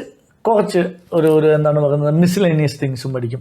ഇത്രയും കാര്യം പഠിച്ചാൽ നമ്മൾ സിഗ്നൽസ് ആൻഡ് സിസ്റ്റത്തിൻ്റെ ഏത് യൂണിവേഴ്സിറ്റി ആയിക്കോട്ടെ കംപ്ലീറ്റ് സെഷൻ കഴിയും. ഓക്കെ, പിന്നെ ഇത് കൂടാതെ വളരെ ഇമ്പോർട്ടൻ്റ് ആയിട്ടുള്ള എൻ്റെ ഒരു ക്ലാസ് ഉണ്ട്, മൈ ജനറൽ ക്ലാസ്. ക്ലിയർ അല്ലേ? ഈ ജനറൽ ക്ലാസ്സിൽ sigma del of n operation, sigma U of an operation and GP, that is geometric progression. Clear അല്ലേ?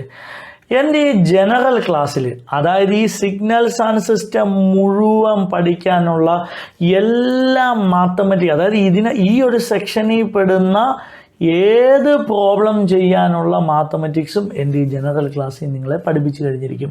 ഈ ജനറൽ ക്ലാസ് അത്ര വലിയ സംഭവമൊന്നുമല്ല. ഒരു 6ാം ക്ലാസ്സുകാരൻ ഇരുന്ന് കഴിഞ്ഞാലും ചെയ്യിപ്പിക്കത്തക്ക രീതിയിലേ ഞാൻ പഠിപ്പിക്കത്തുള്ളൂ. അതായത് ഒരു എഞ്ചിനീയറെ വലിയ ബുദ്ധിയൊന്നും നിങ്ങൾ വേണ്ട. പക്ഷേ എൻ്റെ ഈ ജനറൽ ക്ലാസ്സിൽ മാത്രം ഒരു റിക്വസ്റ്റ് ഉണ്ട്, ഞാൻ എങ്ങനെയാണോ ഈ ക്ലാസ് പഠിപ്പിക്കുന്നത് അതുപോലെ തന്നെ നിങ്ങൾ പഠിച്ചിരിക്കണം. ക്ലിയർ അല്ലേ? അതായത് നെക്സ്റ്റ് എൻ്റെ 20 മിനിറ്റ്സും വേണ്ട, ഒരു 15 മിനിറ്റ്സിൽ എൻ്റെ ജനറൽ ക്ലാസ് ഞാൻ സ്റ്റാർട്ട് ചെയ്യുവാണ്.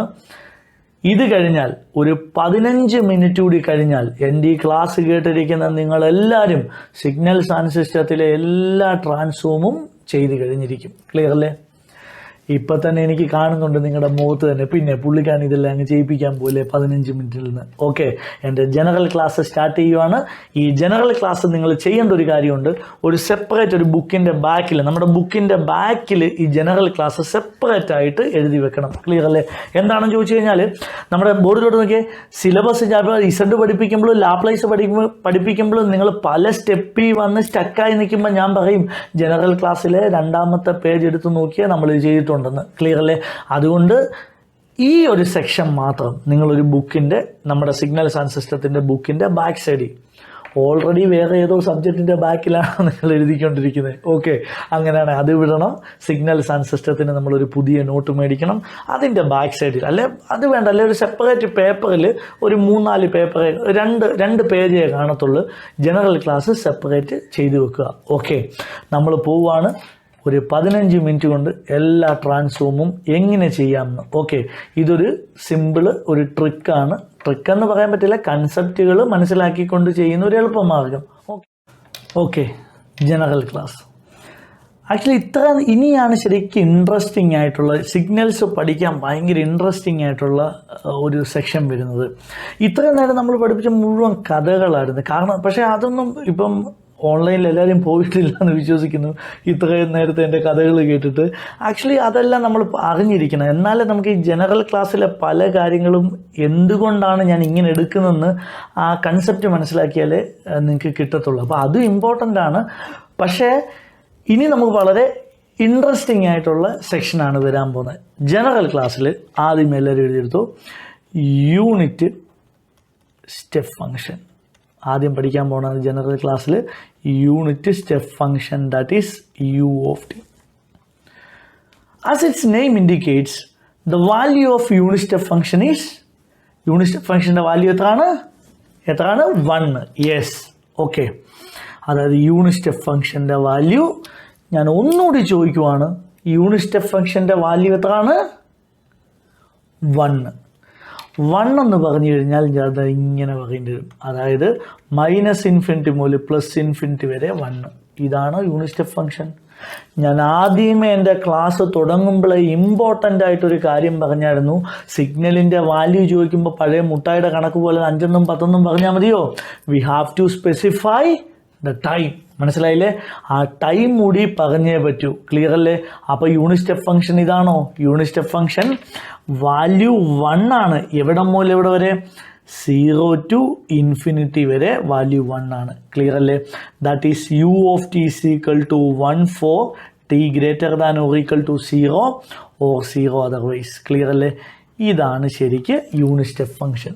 ഓക്കെ അല്ലേ? ഇത്രയും കാര്യങ്ങളാണ് നമ്മൾ യൂണിറ്റ് സ്റ്റെപ്പ് ഫംഗ്ഷനെ പറ്റി ഓൾറെഡി പഠിച്ചേക്കുന്നത്. നിങ്ങൾക്ക് എല്ലാവർക്കും അറിയാമെന്നും വിശ്വസിക്കുന്നു. ഇനി നമ്മൾ ഇതിനെ ഒന്ന് അനലൈസ് ചെയ്യാൻ പോവാണ്. ഓക്കെ, യു ഓഫ് 0 എത്രയാണ്? പറയണം കേട്ടോ, ആൻസർ പറയൂ. 1. യു ഓഫ് 1 എത്രയാണ്? 1. യു ഓഫ് 10 എത്രയാണ്? 1. യു ഓഫ് 100 എത്രയാണ്? 1. യു ഓഫ് 1000 എത്രയാണ്? 1. U of 1 lakh, u of 1 crore, എത്ര എടുത്താലും 1 ആണ്. യു ഓഫ് -3 എത്രയാണ്?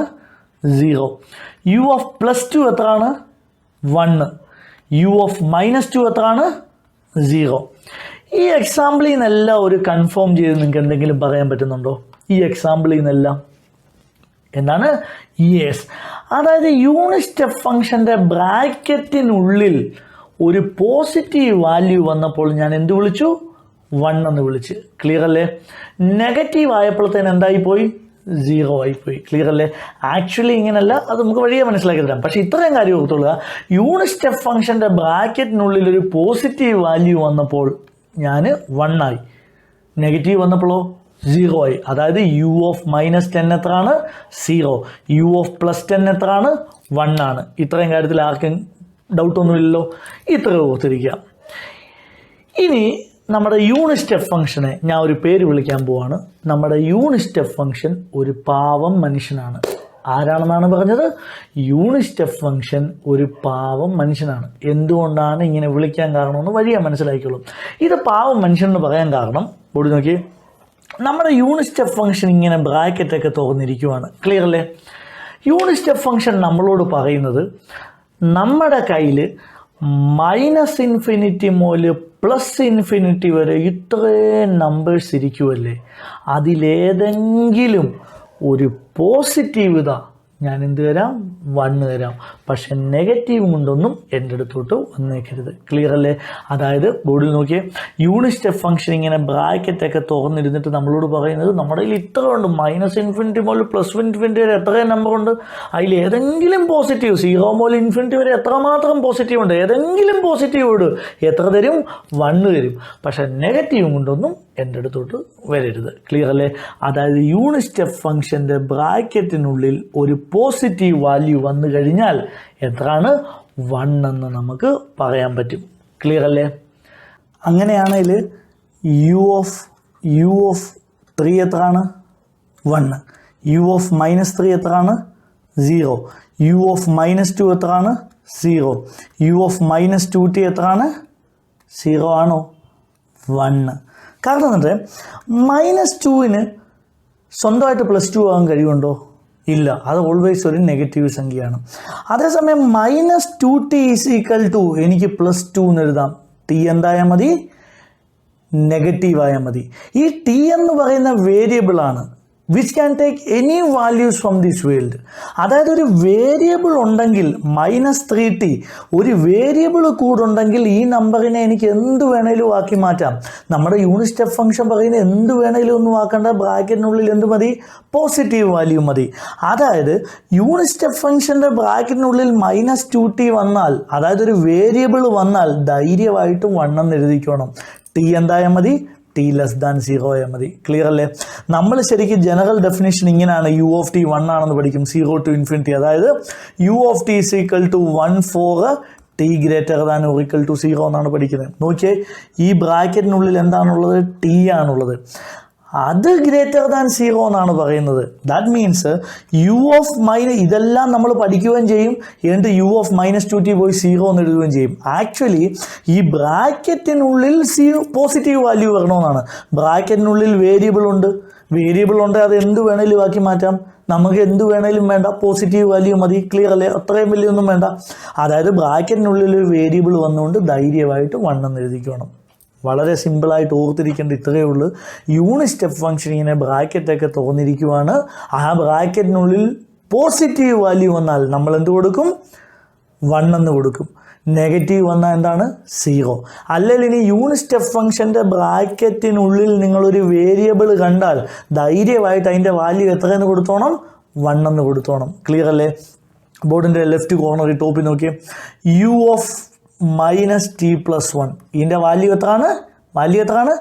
വേരിയബിൾ ഉണ്ടോ? ധൈര്യമായിട്ട് 1 പറഞ്ഞോണം. അതായത് ബ്രാക്കറ്റിനുള്ളിൽ പോസിറ്റീവ് ആകാൻ ടിക്ക് ഏതൊക്കെ വാല്യൂ ഉണ്ടോ ആ വാല്യൂസിൽ മുഴുവൻ എന്തായിരിക്കും? 1 എന്ന് പറയുന്ന വാല്യൂ ഉണ്ടായിരിക്കും. ക്ലിയർ അല്ലേ? ഇതാണ് ശരിക്കും എന്താണ് യൂണിറ്റ് സ്റ്റെപ്പ് ഫംഗ്ഷൻ. അതായത് ഇനി നമുക്ക് പഠിക്കേണ്ടത് impulse function. That is impulse function എന്താണ്? ∇ ഓക്കെ. യൂണിറ്റ് സ്റ്റെപ്പ് ഫംഗ്ഷൻ ഞാൻ ആരാണെന്നാണ് പറഞ്ഞത്? യൂണിറ്റ് സ്റ്റെപ്പ് ഫംഗ്ഷൻ ഒരു പാവം മനുഷ്യനാണ്. കാരണം എന്താ? യൂണിറ്റ് സ്റ്റെപ്പ് ഫംഗ്ഷൻ ബ്രാക്കറ്റൊക്കെ തുറന്നിരുന്നിട്ട് നമ്മളോട് പറയുന്നത് നിങ്ങളുടെ അടുത്ത് -∞ മുതൽ +∞ വരെ ഇത്രയും നമ്പറില്ലേ, അത് ഈ നെഗറ്റീവ് കൊണ്ടൊന്നും എൻ്റെ അടുത്തോട്ട് വരില്ല. ഏതെങ്കിലും ഒരു പോസിറ്റീവ് വാല്യൂ ഞാൻ എന്ത് തരാം? 1 തരാം. പക്ഷേ നമ്മുടെ ഇമ്പൾസ് ഫംഗ്ഷൻ ഉണ്ടല്ലോ, ചെറിയൊരു അഹങ്കാരിയാണ്. എന്താണെന്ന് ചോദിച്ചു കഴിഞ്ഞാൽ, ഇമ്പൾസ് ഫംഗ്ഷൻ ഇതുപോലെ ബ്രാക്കറ്റൊക്കെ തുറന്നിരുന്നിട്ട് നമ്മളോട് പറയുന്നത് നിങ്ങളുടെ അടുത്ത് -∞ മുതൽ +∞ വരെ ഇത്രയും നമ്പേഴ്സ് ഇല്ലേ, അതിൽ നെഗറ്റീവും കൊണ്ടും എൻ്റെ അടുത്തോട്ട് വരണ്ട, പോസിറ്റീവും കൊണ്ടും എൻ്റെ അടുത്തോട്ട് വരണ്ട, എന്തുതാ? 0 ഞാൻ എന്ത് തരാം? 1 തരാം എന്ന്. ക്ലിയർ അല്ലേ? അതായത് ഇമ്പൾസ് ഫംഗ്ഷൻ്റെ ബ്രാക്കറ്റിനുള്ളിൽ 0 കൊടുത്താൽ മാത്രം എന്ത് കിട്ടും? 1 എന്ന് കിട്ടും. ക്ലിയർ അല്ലേ? അതുകൊണ്ട് നമ്മൾ ശരിക്കും എന്താണെന്ന് വെച്ചാൽ t = 0യിൽ ∇ എഴുതും. That is ∇ = 0 for t not equal to 0. അതായത് t 0 അല്ലാത്തിടത്തോളം കാലം ∇ നമുക്ക് എന്തേ തരത്തുള്ളൂ? 0 എന്ന് പറയുന്ന വാല്യൂവേ തരത്തുള്ളൂ. വളരെ ക്ലിയർ അല്ലേ? ഇത്രയും ഓർത്തുകൊള്ളുക. യൂണിറ്റ് സ്റ്റെപ്പ് ഫംഗ്ഷൻ്റെ ബ്രാക്കറ്റിനുള്ളിൽ ഏതെങ്കിലും ഒരു പോസിറ്റീവ് കൊടുത്താൽ അവൻ എന്ത് തരും? 1 തരും. അതുകൊണ്ടാണ് അതിനെ പാവം മനുഷ്യൻ എന്ന് വിളിച്ചത്. പക്ഷേ ഇമ്പൾസ് ഫംഗ്ഷൻ അടുത്തോട്ട് പോസിറ്റീവ് കൊണ്ടും ചെല്ലണ്ട, നെഗറ്റീവ് കൊണ്ടും ചെല്ലണ്ട, 0 കൊടുത്താൽ മാത്രം എന്ത് തരും? 1 തരും. ക്ലിയർ അല്ലേ? അപ്പോൾ യു ഓഫ് 3 എത്ര? യു ഓഫ് 3 ആണ് ചോദിച്ചത്.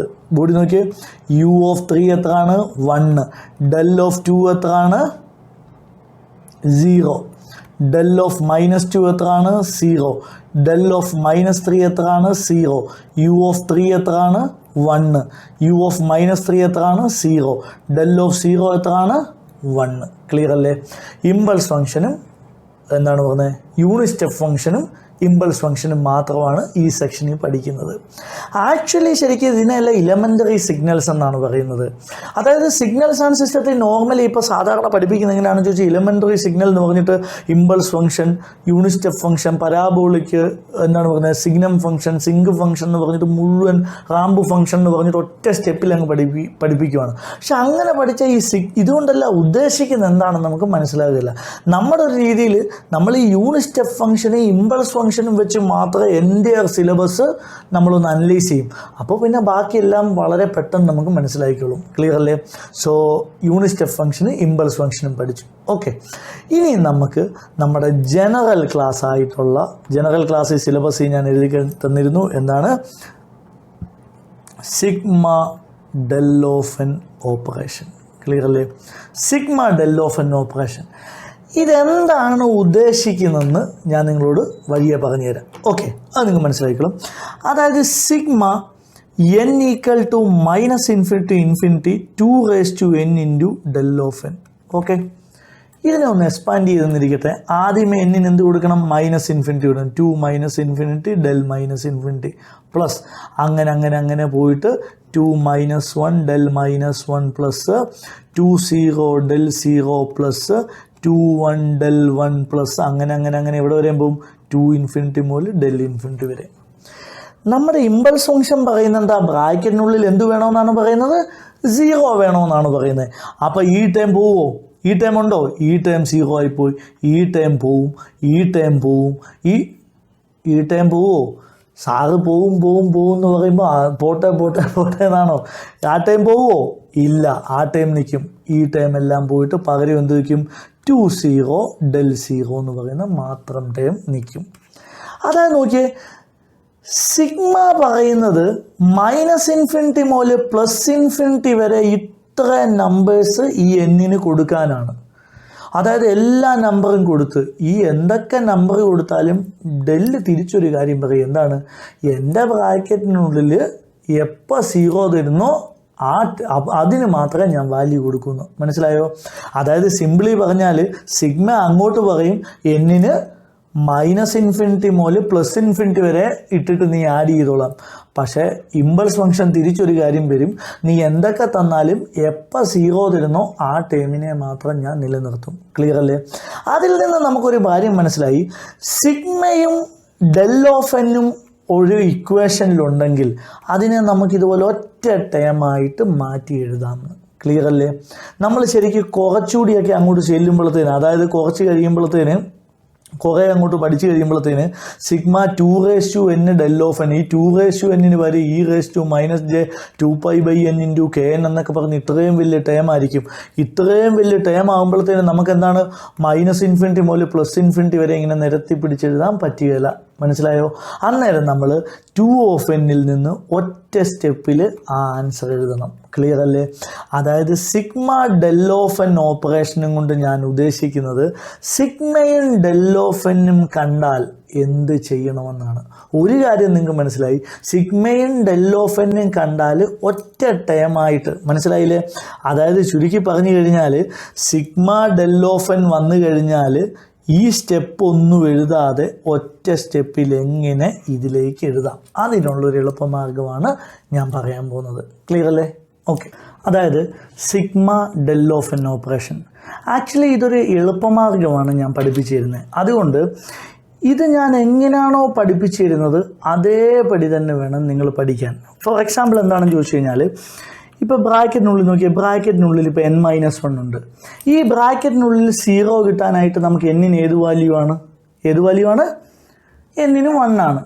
ഇത് എനിക്കും അറിയാം, നിങ്ങൾക്കും അറിയാം, എല്ലാവർക്കും അറിയാം. എന്നാൽ പോലും ഈ ജനറൽ ക്ലാസ് പഠിപ്പിക്കുമ്പോൾ ഇങ്ങനെ ചില സ്റ്റെപ്പിൽ ഞാൻ n-1 = 0, n = 1 എന്ന് എഴുതും. ഇതെനിക്കെന്താ അറിയാൻ പാടില്ലാത്തതുകൊണ്ട് എഴുതിയതാണോ? അല്ല. ശരിക്ക് ഞാനിപ്പം നിങ്ങളെ പഠിപ്പിക്കുന്ന ഒരു സിമ്പിൾ എക്സാമ്പിൾ വെച്ചിട്ടായിരിക്കും. അതായത് ആ എക്സാമ്പിളിൽ ഞാൻ എങ്ങനെ പഠിപ്പിക്കുന്നോ അതേപടി പഠിച്ചാൽ നിങ്ങൾക്ക് വേറെ എത്ര വലിയ പ്രോബ്ലം വരുമ്പോഴും ചെയ്യാനായിട്ട് പറ്റും. ക്ലിയർ അല്ലേ? അതുകൊണ്ട് ഇപ്പം ജനറലായിട്ട് ഞാൻ ക്ലാസ് എടുക്കുമ്പോഴത്തേന് ഈ സ്റ്റെപ്പിൻ്റെ ആവശ്യമില്ല എന്ന് പറഞ്ഞ് സ്കിപ്പ് ചെയ്യരുത്. അങ്ങനെ സ്കിപ്പ് ചെയ്താൽ തെറ്റിക്കാനുള്ള ക്വസ്റ്റ്യൻ ഞാൻ തന്നെ ഇടാം. ഓക്കെ, സോ അങ്ങനെയാണെങ്കിൽ നമ്മുടെ ജനറൽ ക്ലാസ്സിൽ സിഗ്മ ഡെൽ ഓഫ് എൻ ഓപ്പറേഷന് ഞാൻ എങ്ങനെയാണ് ചെയ്യുന്നത് പറയാൻ പോവാണ്. ക്വസ്റ്റ്യൻ നോക്കിയേ. Sigma n equal to minus infinity infinity 2n into del of n minus 2. ഓക്കെ, സിഗ്മ ഡെൽ ഓഫ് n ഓപ്പറേഷനിൽ ഫസ്റ്റ് മനസ്സിലാക്കേണ്ട ഒരു കാര്യമുണ്ട്. ഇവിടെ ഇപ്പോൾ എന്തൊക്കെ കാണുന്നുണ്ട്? സിഗ്മയും കാണുന്നുണ്ട്, ഡെല്ലും കാണുന്നുണ്ട്. അതാണ് ഈ സിഗ്മയും ഡെല്ലും കാണുന്നതിന് വലിയ ബുദ്ധിയൊന്നും വേണ്ടല്ലോ, എൻജിനീയർക്ക് വലിയ ബുദ്ധിയൊന്നും വേണ്ടല്ലോ. സിഗ്മയും ഡെല്ലും കണ്ടപാടെ ഫസ്റ്റ് ഈ എന്താണോ വേരി ചെയ്യുന്നത് അത് ടെൻസ് ടു എന്ന് എഴുതുക. ഇതിനാർക്കും വലിയ ബുദ്ധിയൊന്നും വേണ്ടല്ലോ. ഇനിയും ചെയ്യേണ്ടത് ഡെല്ലിൻ്റെ ബ്രാക്കറ്റിനുള്ളിൽ എന്താ n minus 2 that is equal to 0 എന്ന് കൊടുക്കുക. ക്ലിയർ അല്ലേ? ഇതിനകത്ത് നിന്ന് n ആണോ 2 ആണോ കണ്ടുപിടിക്കേണ്ടത്? അതെന്ത് ചോദ്യമാണല്ലേ, 2 എന്ത് കണ്ടുപിടിക്കാനല്ലേ? ഇത് നിങ്ങൾക്ക് വഴിയാ മനസ്സിലാക്കിക്കോളും. ഇതിനകത്ത് നിന്ന് എന്ത് കണ്ടുപിടിക്കണമെന്ന് തീരുമാനിക്കുന്നത് ഈ n ആണ്. ഈ n എന്താണ്? വേരി ചെയ്യുന്ന എന്നാണ്. ക്ലിയർ അല്ലേ? അതുകൊണ്ട് that is n is equal to 2. അപ്പോൾ n ടെൻസ് ടു 2.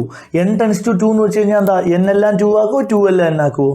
n എല്ലാം 2 ആക്കണം. അതുകൊണ്ട് സിഗ്മ ഡെല്ല് കഴിഞ്ഞാൽ പിന്നെ അടുത്ത സ്റ്റെപ്പിൽ സിഗ്മ വേണ്ടാന്ന് നമ്മൾ ഓൾറെഡി കണ്ട്, എല്ലാ എന്നിനെയും മാറ്റി 2 ആക്കുക. Okay, that is equal to del of, പിന്നെ ഈ ബ്രാക്കറ്റിനുള്ളിൽ 0 വരത്തക്ക രീതിയിലുള്ള എന്നാണ് കണ്ടുപിടിച്ചേക്കുന്നത്, അതുകൊണ്ട് 0 കൊടുക്കുക. 4. ക്ലിയർ അല്ലേ? വളരെ സിമ്പിളാണ്. ഒരു 6ാം ക്ലാസ്സുകാരന് മനസ്സിലാക്കേണ്ടത് കൂടുതലൊന്നും ഞാൻ പറഞ്ഞിട്ടില്ല. ക്ലിയർ അല്ലേ? ദാറ്റ് ഈസ് ഒന്നുകൂടി നോക്കിയോ. Sigma n equal to minus infinity infinity 2n into del of n minus 2.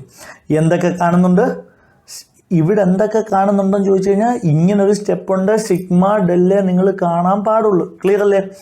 സിഗ്മയും ഡെല്ലും, അതായത് ശരിക്കും എന്താണെന്ന് ഞാൻ ഈ ജനറൽ ക്ലാസ്സിൽ പഠിപ്പിക്കുന്നത്, നിങ്ങൾ സിഗ്നൽസ് ആൻഡ് സിസ്റ്റം പഠിച്ചു വരുമ്പം ഏതെങ്കിലും ലൈനിലൊന്ന് സ്റ്റക്കാവോ അറിയാൻ പാടില്ലാഴികയോ തോന്നിക്കഴിഞ്ഞാൽ സിമ്പിളായിട്ട് ഈ സ്റ്റെപ്പിൽ ഞാൻ എന്തൊക്കെ കാണുന്നുണ്ടെന്ന് നോക്കിക്കഴിഞ്ഞാൽ ഞാൻ ഈ ജനറൽ ക്ലാസ്സിൽ പഠിപ്പിക്കുന്നതല്ലാതെ സിഗ്നൽസ് ആൻഡ് സിസ്റ്റത്തിൽ ഒരു കാര്യം പോലും നിങ്ങൾ കാണാൻ പോകുന്നില്ല. ക്ലിയർ അല്ലേ? അതായത് നിങ്ങൾ എന്ത് കാണുന്നുണ്ടെന്ന് നോക്കിക്കഴിഞ്ഞാൽ ഞാൻ ജനറൽ ക്ലാസ്സിൽ പഠിപ്പിച്ച് തന്നിട്ടുണ്ടാവും അത്. ക്ലിയർ അല്ലേ? അപ്പോൾ ഇതിനകത്ത് എന്തൊക്കെയുണ്ട്? സിഗ്മയും ഡെല്ലും കാണുന്നുണ്ട്. സിഗ്മയും ഡെല്ലും കണ്ടാൽ ഫസ്റ്റ് എന്ത് ചെയ്യണം? n ടെൻസ് ടു എന്ന് എഴുതണം. n ടെൻസ് ടു എന്നല്ല, എപ്പോഴും ഓർത്തേക്കണം, വേരി ചെയ്യുന്ന എന്താണോ അത് ടെൻസ് ടു എന്ന് എഴുതണം. ബ്രാക്കറ്റിനുള്ളിൽ എന്തുണ്ട്? n minus 2 is equal to 0 എന്ന് കൊടുക്കണം. n ഈക്വൽ ടു 2 ആണ്. ഓക്കെ, ഇനി എന്ത് ചെയ്യണം? എല്ലാ എന്നിനെയും മാറ്റിയിട്ട് 2 ആക്കണം. ക്ലിയർ അല്ലേ? ഇതെല്ലാവർക്കും മനസ്സിലായെന്ന് വിചാരിക്കുന്നു. അങ്ങനെയാണെങ്കിൽ നിങ്ങളോടൊരു പുതിയ ക്വസ്റ്റ്യനാണ്, ഇത് നിങ്ങൾ തന്നെ ചെയ്യുക. ക്ലിയർ അല്ലേ?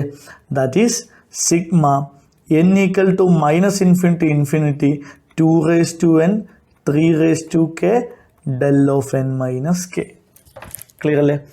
ഈ വീഡിയോ ഒന്ന് പോസ് ചെയ്ത് വെച്ചിട്ട് ഇതെല്ലാവരും ആൻസർ ഒന്ന് ചെയ്യാൻ നോക്കി.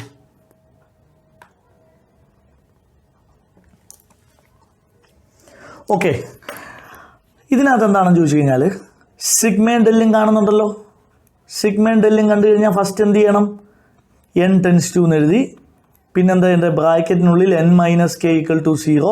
ഇതിനകത്ത് ഇതെന്താ കണ്ടുപിടിക്കേണ്ടത്? n ആണ്. n ഈക്വൽ ടു k, അതായത് n ടെൻസ് ടു k. ഇതിനകത്തുള്ള എല്ലാ എന്നിനെയും k ആക്കണം. അപ്പോൾ 2k 3k ഡെൽ ഓഫ് 0, കാരണം ഇത് 0 ആകത്തക്ക രീതിയിലുള്ള എന്നാണ് കണ്ടുപിടിച്ചേക്കുന്നത്. ഓക്കെ, അപ്പോൾ എന്താണ്? 2k 3k. ഇതാണ് ആൻസർ. ക്ലിയർ അല്ലേ? ഇനി ശരിക്കും ഒരു ക്വസ്റ്റ്യൻ കൂടി ഒന്ന് ചെയ്തേ. ഞാൻ ഈ ക്വസ്റ്റ്യൻ ഇടുമ്പോൾ നിങ്ങൾ വീഡിയോ പോസ് ചെയ്തിട്ട് ചെയ്ത് നോക്കിയിട്ട് എൻ്റെ ആൻസർ ലാസ്റ്റ് കറക്റ്റ് ആകുമെന്ന് നോക്കിയാൽ മതി അല്ലേ. Sigma n equal to minus infinity to infinity. ഇപ്പോഴും നിങ്ങൾ കുറേ പേര് ഞാൻ പറഞ്ഞില്ലേ, ഏതാണ്ട് ഈ തൊട്ട് മുകളിലത്തെ ഈ സ്റ്റെപ്പ്, ഈ സത്യം പറഞ്ഞു കഴിഞ്ഞാൽ ഈ ഒന്നാമത്തെ ക്വസ്റ്റ്യൻ നോക്കിയേ. ഈ ഒന്നാമത്തെ ക്വസ്റ്റ്യൻ, ഈ ബ്രാക്കറ്റിനുള്ളിൽ 0 ആകാൻ n 2 ആണെന്ന് എനിക്കറിയാം. എന്നാലും ഞാൻ ഈ സ്റ്റെപ്പ് എഴുതാൻ കാരണം എന്താണെന്ന് പറഞ്ഞാൽ കൺവല്യൂഷൻ്റെയൊക്കെ സെക്ഷൻ വരുമ്പോൾ നിങ്ങൾക്ക് തെറ്റിപ്പോകാൻ സാധ്യതയുണ്ട്. ഈ രീതി ചെയ്താൽ ഒരിക്കലും തെറ്റുകയില്ല. ക്ലിയർ അല്ലേ? അതുകൊണ്ട് ഈ ക്വസ്റ്റ്യൻ നോക്കിയേ. a raised to n b raised to k del of n minus 3. എന്താണ് ചെയ്യേണ്ടത്? സിഗ്മയും ഡെല്ലും കണ്ടാൽ എന്ത് ചെയ്യണം? n ടെൻസ് ടു എന്ന് എഴുതി. ഇതാണ് വേരി ചെയ്യുന്ന, ഇതാണ് n മൈനസ് 3, അതായത് ഈ ബ്രാക്കറ്റിനുള്ളിലുള്ള n minus 3 equal to 0, that is n is equal to 3. n tends to 3, എല്ലാ എന്നിനെയും മാറ്റിയിട്ട് 3 ആക്കണം. ക്ലിയർ അല്ലേ? ഡൗട്ടൊന്നുമില്ലല്ലോ? ഓക്കെ അല്ലേ? അങ്ങനെയാണെങ്കിൽ ഈ ക്വസ്റ്റ്യനും പോസ് ചെയ്തിട്ട് ചെയ്യുക. Sigma k equal to minus infinity infinity a raise to n b raise to k del of n minus k. Okay, എല്ലാവരും ചെയ്തേ. ഇതിൻ്റെ ആൻസർ എന്താണ്? A raise to k b raise to k. ഇത് എത്ര പേർക്ക് കിട്ടി? ഈ ആൻസർ തെറ്റാണ്. ഇത് കിട്ടിയവരെല്ലാം ഓർത്തോണം എൻ്റെ സ്റ്റെപ്പ് ഫോളോ ചെയ്തിട്ടില്ല. അതാണ് ഞാൻ പറഞ്ഞത്, നിങ്ങൾ ഒരു സ്റ്റെപ്പ് ഫോളോ ചെയ്യുന്നില്ലെങ്കിൽ തെറ്റിക്കാനുള്ള ക്വസ്റ്റ്യൻ ഞാൻ ഉടനെ തന്നെ ഇടാമെന്ന്. ഓക്കെ, എന്തൊക്കെ കാണുന്നുണ്ടെന്ന് ചോദിച്ചു കഴിഞ്ഞാൽ എന്തൊക്കെയുണ്ട്? സിഗ്മയും ഉണ്ട്, ഡെല്ലും ഉണ്ട്. സിഗ്മയും ഡെല്ലും കണ്ടു കഴിഞ്ഞാൽ എന്ത് ചെയ്യണം? എന്താണോ വേരി ചെയ്യുന്നത് അത് കെ ടെൻസ് ടു എന്ന് എഴുതുക. ഇനി എന്ത് ചെയ്യണം? ബ്രാക്കറ്റിനുള്ളിലുള്ളതിനെ n minus k equal to 0 എന്ന്. ഞാൻ ആദ്യമേ ചോദിച്ചില്ലായിരുന്നു ഇതിന് n ആണോ 2 ആണോ കണ്ടുപിടിക്കേണ്ടതെന്ന്. ഇപ്പം മനസ്സിലായോ എന്തിനാണ് ചോദിച്ചെന്ന്? എന്താണ് ഇതിനകത്ത് നിന്ന് കണ്ടുപിടിക്കേണ്ടത്? കെ ടെൻസ് ടു ആണ്, അതുകൊണ്ട് കെ ആണ് കണ്ടുപിടിക്കേണ്ടത്. Minus k is equal to minus n, k equal to n. That is k tends to n ആണ്. എന്താണ്? എല്ലാ കെയും മാറ്റി എൻ ആക്കണം. അപ്പോൾ എന്താ? സിഗ്മയും ഡെല്ലും കണ്ടാൽ പിന്നെ സിഗ്മയുടെ ആവശ്യമില്ല, കാരണം ഒറ്റ ടൈം എഴുതിയാൽ മതി എന്ന് ഓൾറെഡി കണ്ട്. ഓക്കെ, അപ്പോൾ എന്താണ്? എന്നിനെയാണോ കെ ആക്കണ്ടേ? അല്ല, എ റേസ് ടു എൻ എല്ലാ കെയെ മാറ്റിയിട്ട് എൻ ആക്കണം. ക്ലിയർ അല്ലേ? That is a raise to n b n. ഡൗട്ടൊന്നുമില്ലല്ലോ? എല്ലാം ക്ലിയർ അല്ലേ? ഈ സെക്ഷനിൽ ആർക്കും ഡൗട്ടൊന്നും ഇല്ലെന്ന് വിചാരിക്കുന്നു. ഉണ്ടെങ്കിൽ ജസ്റ്റ് ഒന്ന് ബാക്ക് അടിച്ചിട്ട് എൻ്റെ ഒന്നാമത്തെ ക്വസ്റ്റ്യൻ നോക്കുക. ഒരു 6ാം ക്ലാസ്സുകാരൻ്റെ കൂടെ ഇവിടെ സിഗ്മാനോ ഡെല്ലെന്നോ എൻജിനീയറിങ്ങിൻ്റെ ഒരു കാര്യവും ഞാൻ പറഞ്ഞില്ല. ഇത് കണ്ടാൽ ഇത് ചെയ്യണമെന്നേ ഞാൻ പറഞ്ഞിട്ടുള്ളൂ. ക്ലിയർ അല്ലേ? ഓക്കെ, ഇനി നമുക്ക് നെക്സ്റ്റ് ഒരു 3 ക്വസ്റ്റ്യൻ ഞാൻ തരാം, നിങ്ങൾ തന്നെ ചെയ്യുക. ഓക്കെ, അപ്പോൾ question number 1. Okay, sigma n equal to minus infinity to infinity a raise to n into del of n minus 1 into z raise to minus n. Okay, next question sigma n equal to minus infinity to infinity 1/2 raised to n into del of n minus 2 into e raised to minus j omega n. Third question, sigma n equal to 0 to n minus 1 a raised to n into del of n minus 1 e raised to minus j 2 pi by n into kn. And the last question, integral t equal to minus infinity to infinity 1/2 pi t del of t minus 1 into e raised to minus st. 5 അല്ല, ഇത് S ആണ് കേട്ടോ. Okay, ഈ question എല്ലാം നിങ്ങൾ തന്നെ ഒന്ന് ചെയ്തേ. അതിൽ ലാസ്റ്റ് ക്വസ്റ്റ്യൻ കണ്ടോ, ഇൻ്റഗ്രൽ സിഗ്മയും ഡെല്ലും കണ്ടാൽ എന്താണോ ചെയ്യേണ്ടത് അത് തന്നെ നിങ്ങൾ ചെയ്താൽ മതി. എന്താണ്? ഇൻ്റഗ്രലും ഡെല്ലും കണ്ടാൽ. ക്ലിയർ അല്ലേ? അപ്പോൾ ഈ വീഡിയോ ഒന്ന് പോസ് ചെയ്യുക, എല്ലാവരും ഈ ക്വസ്റ്റ്യൻ ഒന്ന് ചെയ്യാൻ ശ്രമിച്ചേ. ചെയ്തിട്ട് ആൻസർ നിങ്ങളൊന്ന് കമ്പയർ ചെയ്യുക. ഒന്നാമത്തെ ക്വസ്റ്റ്യൻ എന്നിന് ഏതാണ് വാല്യൂ? 1 ആണ്. അപ്പോൾ എന്താണ്? A raise to 1 into z raise to minus 1. Okay, രണ്ടാമത്തെ ക്വസ്റ്റ്യൻ ആൻസർ എന്താണ്? എന്നിന് എത്ര കൊടുക്കണം? 2 കൊടുക്കണം. അപ്പോൾ 1/2 the whole square into e raise to minus j omega 2. മൂന്നാമത്തെ ക്വസ്റ്റ്യനിൽ എന്നിന് ഏതാ വരുന്ന വാല്യൂ? 1 ആണ് വരുന്നത്. 0യ്ക്ക് n മൈനസ് 1 ഇടയ്ക്ക് 1 ഉണ്ട്. അതുകൊണ്ട് a raise to 1 into e raised to minus j 2 pi by n into k. And the last question, t ക്ക് ഏത് വാല്യൂ വരും? 1 വരും. അപ്പോൾ എന്താ? 1/2. സിഗ്മയും ഡെല്ലും കണ്ടാൽ പിന്നെ സിഗ്മ ഇറക്കി എഴുതണോ? വേണ്ട. അതുപോലെ ഇൻ്റഗ്രലും ഡെല്ല് കണ്ടാൽ പിന്നെ ഇൻ്റഗ്രൽ വേണ്ട. അപ്പം 1/2 പൈ ടിക്ക് 1 കൊടുത്താൽ e raised to minus s. Okay, എല്ലാവർക്കും ആൻസർ കിട്ടിയില്ലേ? എല്ലാവരും ഒന്ന് കമ്പയർ ചെയ്യുക. എന്തെങ്കിലും തെറ്റിപ്പോയിട്ടുണ്ടോ? തെറ്റിപ്പോകാൻ പാടില്ല, വളരെ സിമ്പിൾ ക്വസ്റ്റ്യൻ ആണ്. ക്ലിയർ അല്ലേ? എല്ലാവരും ഓക്കെ അല്ലേ? ഇനി എല്ലാവരും ഒന്ന് ശ്രദ്ധിച്ചേ. ഞാൻ ഇത്രയും നേരം നിങ്ങളെ ഇസഡ് ട്രാൻസ്ഫോം വല്ലതും പഠിപ്പിച്ചായിരുന്നോ? ഞാൻ നിങ്ങളെ വല്ല DTFTയും പഠിപ്പിച്ചായിരുന്നോ? ഞാൻ നിങ്ങളെ വല്ല DFTയും പഠിപ്പിച്ചായിരുന്നോ? ബോർഡിലോട്ട് നോക്കി. നിങ്ങൾ ഫസ്റ്റ് ചെയ്ത ക്വസ്റ്റ്യൻ ആണ് find the z transform of a raise to n into del of n minus 1. രണ്ടാമത് ചെയ്ത ക്വസ്റ്റ്യൻ DTFT ആണ്, find the DTFT of 1/2 raise to into n into del of n minus 2. മൂന്നാമത് നിങ്ങൾ ചെയ്ത question ആണ് find the DFT. നാലാമത് നിങ്ങൾ ചെയ്ത ക്വസ്റ്റ്യൻ എനിക്ക് തോന്നുന്നു ഗേറ്റ് 2009 ക്വസ്റ്റ്യൻ ആണെന്ന് തോന്നുന്നു. ഞാൻ ക്ലാസ് തുടങ്ങുന്നതിന് മുമ്പേ നിങ്ങളോട് പറഞ്ഞിരുന്നു, എൻ്റെ ഈ ജനറൽ ക്ലാസ് കഴിയുമ്പോഴത്തേന് നിങ്ങളെ കൊണ്ട് ഞാൻ എല്ലാ ട്രാൻസ്ഫോമും വേണേൽ ചെയ്യിപ്പിക്കാമെന്ന്. അന്നേരം ശരിക്കും നിങ്ങൾക്ക് തോന്നിയെന്ന് വെച്ച് കഴിഞ്ഞാൽ ഇതൊരു എന്തോ ഒരു സംഭവം പോലാണ്. പക്ഷേ ഇപ്പം നിങ്ങൾക്ക് തോന്നുന്നുണ്ടോ ഈ ട്രാൻസ്ഫോം വലിയ പാടാണെന്ന്? ഇവിടെ നമുക്ക് അറിയാവുന്നൊരു കാര്യമുണ്ട്. എന്താണ്? ഇമ്പൾസ് ഫംഗ്ഷനെ കുറിച്ചുള്ള നല്ല കൺസെപ്റ്റ് അറിയാം. ആ കൺസെപ്റ്റ് അറിയാവുന്നപ്പോഴത്തേന് ഈ പറഞ്ഞ ഇപ്പോൾ ചെയ്ത ട്രാൻസ്ഫോം വളരെ സിമ്പിളാണ്. ഒറ്റ സ്റ്റെപ്പിൽ നമുക്ക് ആൻസർ കിട്ടും. ഇതാണ് ഓരോ സബ്ജക്റ്റും നമ്മൾ പഠിക്കേണ്ട ഒരു രീതിയുണ്ട്. ഈ രീതിയിൽ പഠിച്ചാൽ വളരെ സിമ്പിളാണ്. ആക്ച്വലി ഇപ്പം വെളിയിൽ നിന്ന് ഇപ്പോൾ നിങ്ങളുടെ വീട്ടിൽ നിന്ന് ഒരാളിപ്പോൾ കയറി വരുവാണ്, ബോർഡിലോട്ട് നോക്കിയേ എന്തൊക്കെ കാര്യങ്ങളാണ് എഴുതി വെച്ചേക്കുന്നത്.